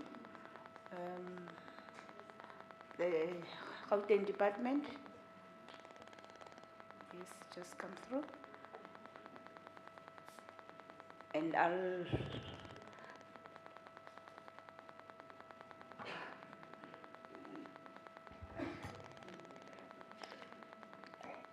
Thank you, Jay.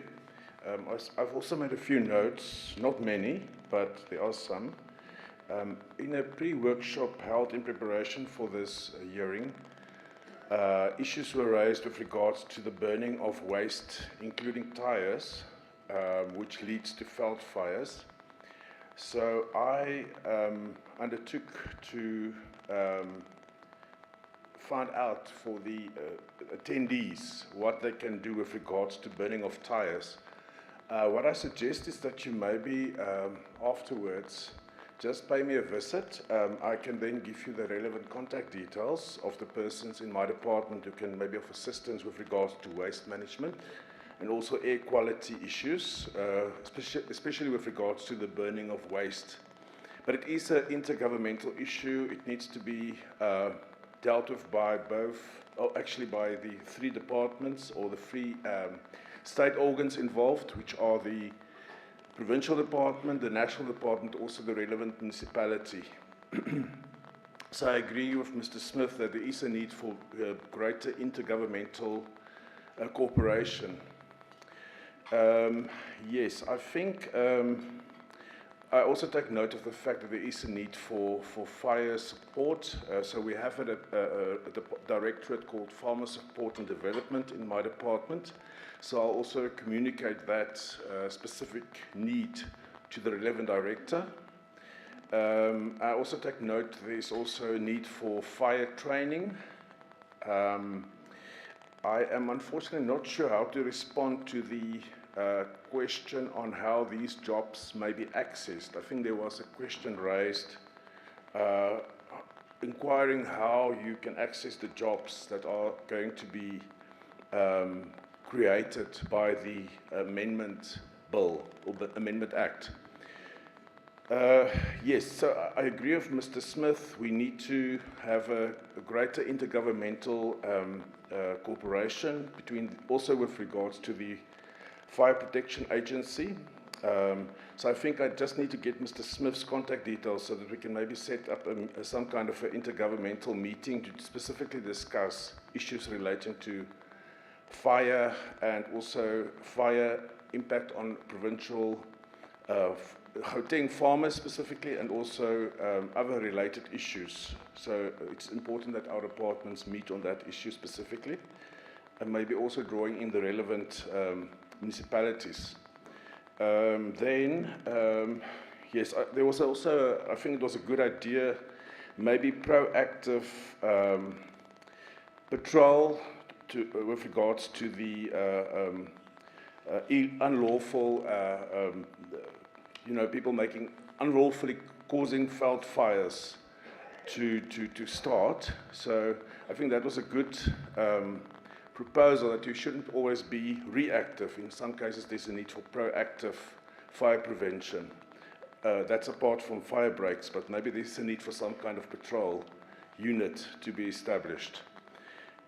And then I also take note, and I also convey to my colleagues in my department, that there is a need for training with regards to not only fire as such, but also general environmental awareness training with regards to the planting of trees and so forth. So that I will also communicate to my colleagues in my department. Chair, I thank you for the opportunity. Thanks so much, and also to all the attendees. Thank you. Thank you very much to both the national and the Gauteng provincial departments for the clarifications and the responses. Siyabonga. And I think Lemutwi Lendate, for those who have issues, I think there was an issue that was raised about waste management. Just be in touch with him. I'm also going to be in touch with you in that respect. So thank you very much to all of you, all our good stakeholders. And I know that some of you have gone through the pre-engagement workshop, which I think works very well, Lebo, and it is necessary for every public hearing that we have. It helps to facilitate the meetings very well. And I have received a number of written submissions here, and thank you very much to all of you for the written submissions. There's quite a number of them. And I will hand over to yourselves so that you can take them and submit them to the relevant authorities. So I think it's 2:02 level. I think we are on time. Yes. We have reached the end of our meeting or of our session now. And I want to take this opportunity to really thank all of you. Thank you so much for participating in this public participation meeting, starting with all the honorable members who are here, who made their inputs, and thank all the Amakosi who graced our occasion today, Siyabonga.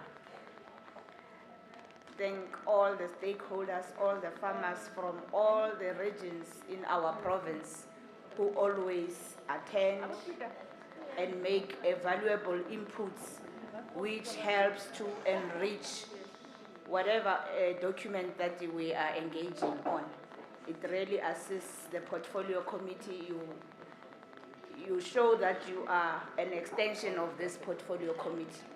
Whatever work that we do or we undertake as the portfolio committee is the extension of what you would desire as we represent you, as we facilitate engagements between yourselves and the department and require necessary responses from the department. And you always also help us to follow through if the responses are not sufficient enough. So thank you very much to all of you. And I also want to thank all the officials present, the media, the translators, everyone present here. You made this a huge success. Let me pause a little bit.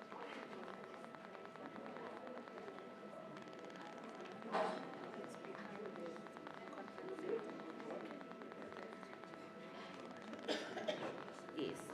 Yeah, and I'm told that before we leave, all these gadgets must be returned to owner so that next time we meet, we can still use the same gadgets. Ne? If you take it home, you will not be able to use it. So, ke kopa o e share hona mo o dutseng bo teng, re tla kgona ho e sebedisa hape next time. Akere ra utlwana baholo? Thank you. And then let me just also inform you that the last date of making these verbal submissions, I'm told, is on the 25th of August. So those of you who would still want to make submissions, the 25th of August is the deadline. Beyond that, and since it's 2:05, we do have about 30 minutes, 25 minutes to go through to the facility where we're going to have our lunch. Because it's very busy, as you would have seen, there are many organizations studying money. So we're taking turns in having lunch. That's why our slot was allocated for 2:30 for this group to have lunch. So currently there are still people apparently in the dining hall who are having their lunch, and then once they vacate, our group can also go there. So re tlo requesta hore le ska tsamaya, please bear with us, leme hanyane lemele lunch, because if you leave and you don't eat, le tlo re bakela wasteful expenditure. So a re batle wasteful expenditure, otherwise the AG will be on our neck. We procured lunch, but we didn't eat it. So I'm sure we've been sitting for a long time. You can wait, stand up, mingle, socialize, and exchange numbers, like the honorable member says. Let's socialize. So thank you very much, all of you, for the wonderful afternoon. I hope that you will all have a wonderful weekend. And we wish you well in your various projects in your farming business. Thank you, and thank you very much. Let's go well.